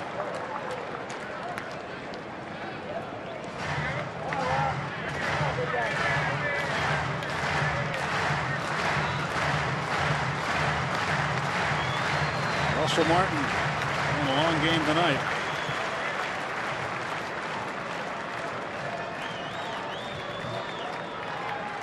Three-two. This one is ripped into the glove of LaRoche. A 1-2-3, top of the 11th. 5-5 after 10.5.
Long. Jack Link's beef jerky. Tim, feed your wild side, will you? We're trying. We need a win. We need a W. That's right. All the rally caps are on from the locals here in Washington. Bottom of the 11th inning. Jason Worth leading off. Worth walked and scored the tying run in the ninth. Worth, and then back to the top of the order. Denard Span and Asdrubal Cabrera facing Brandon Compton. No clock in baseball. No telling how long we'll go tonight. No, just gotta see what the score is at the bottom of the inning. That'll tell you if the game's over or not. First pitch to Jason Worth. That is inside for a ball. Well, tomorrow night's game with the Braves is at 7, so I think we'll be on time. Irvin Santana and Vance Worley in game 1 of that 3-game set. 2-0 to Worth. With the Braves playing a night game, I hope they're going to get there, be real tired, but who knows who's going to get there. Although they're only in the second inning. So. They're trailing Oakland 1-0. Worth pulls this one as it hooks into the seats. Foul potato.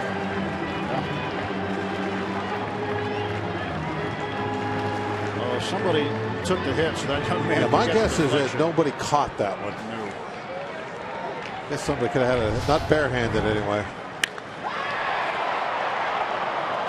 Oh, did have a glove up, got a glove on it. That's what knocked it down.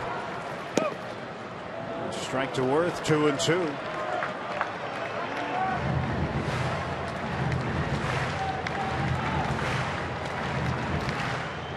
Denard Span, who came up with a 9th inning hit. And Worth to left field and deep. Back goes Martinez. He won't get it. He crashes into the wall. And Worth around first into second base with a leadoff double. I think he got his glove on it. Just tipped off the top of it, perhaps. But you're playing deep, trying to prevent this from happening. This is what, when they tell you no doubles, they usually put a hand behind their head. But they're telling you don't let anything get over your head. And no, he didn't touch it. That definitely got over his head and stayed in the ballpark and ended up being a double. This is the first extra base hit for the Nationals in the ballgame. They've had nothing but singles until now. And Martinez ran into the wall. Almost looked like he ran in at full speed. You got to wonder if he's shaken up.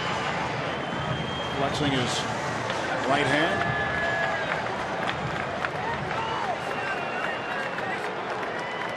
Marte with a sore left wrist already. So Worth represents the winning run. Nobody out. And Compton will face the leadoff man, Denard Span.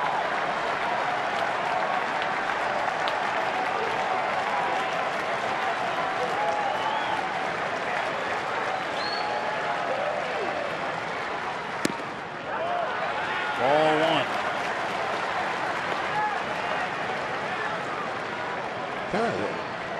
Surprise Span with his speed doesn't try to drop a bunt down here. Nobody out. Trying to draw Morel in and let Worth run in right behind him.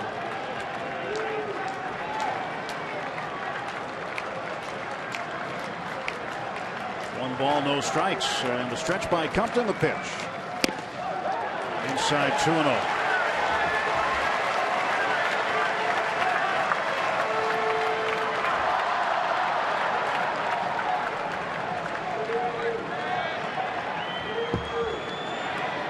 Since he's swinging, you got to try and figure out a way to get an unproductive out. Pop fly, strikeout.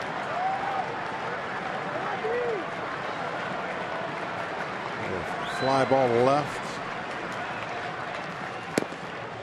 And a strike to Span. Span thought it was high. Yeah.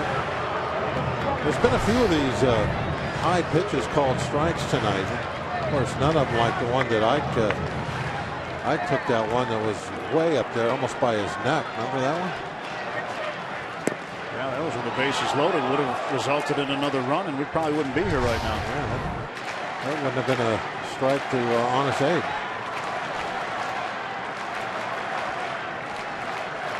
Two and one is the count to Denard Span. Worth off of second base. Nobody out. Bottom of the 11th.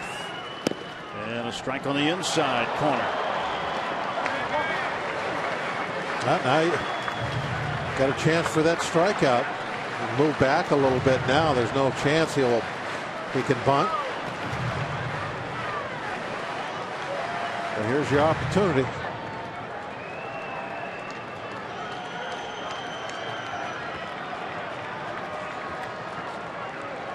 Worth, first time back today in a while, been nursing a shoulder injury. And he comes up and walks and scores the tying run in the bottom of the 9th, and then doubles off the wall to lead off the 11th.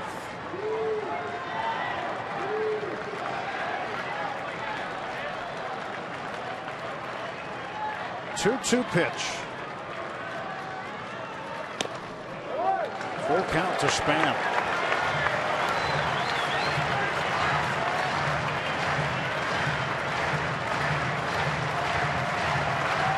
Hairston on deck. Pinch hitter. Good hit for Cabrera.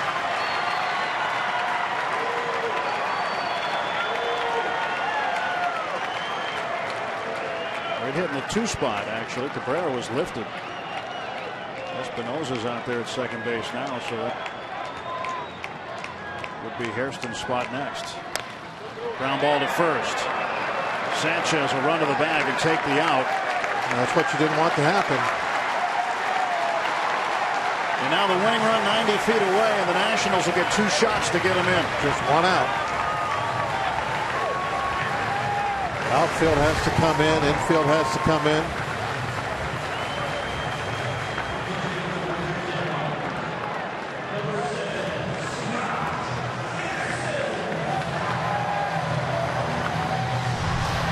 Productive at bat for Span. Now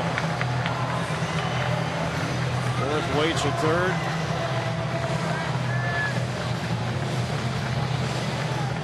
And Scott Hairston coming up. The pinch hitter will look at a drawn in Pirates infield and the shallow Pirates outfield. Hairston hitting .220, 1 home run, 5 runs batted in.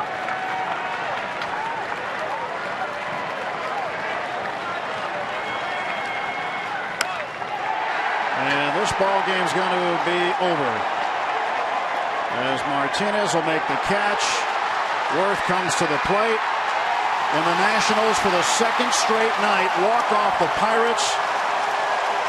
They sweep the Pirates. The Pirates 0 for 5 on the road trip. And the Nationals win the season series with the Bucks 4 games to 3 as Hairston's pinch hit sacrifice fly scores Worth. It's the 6th time he has walked off a ball game with his bat.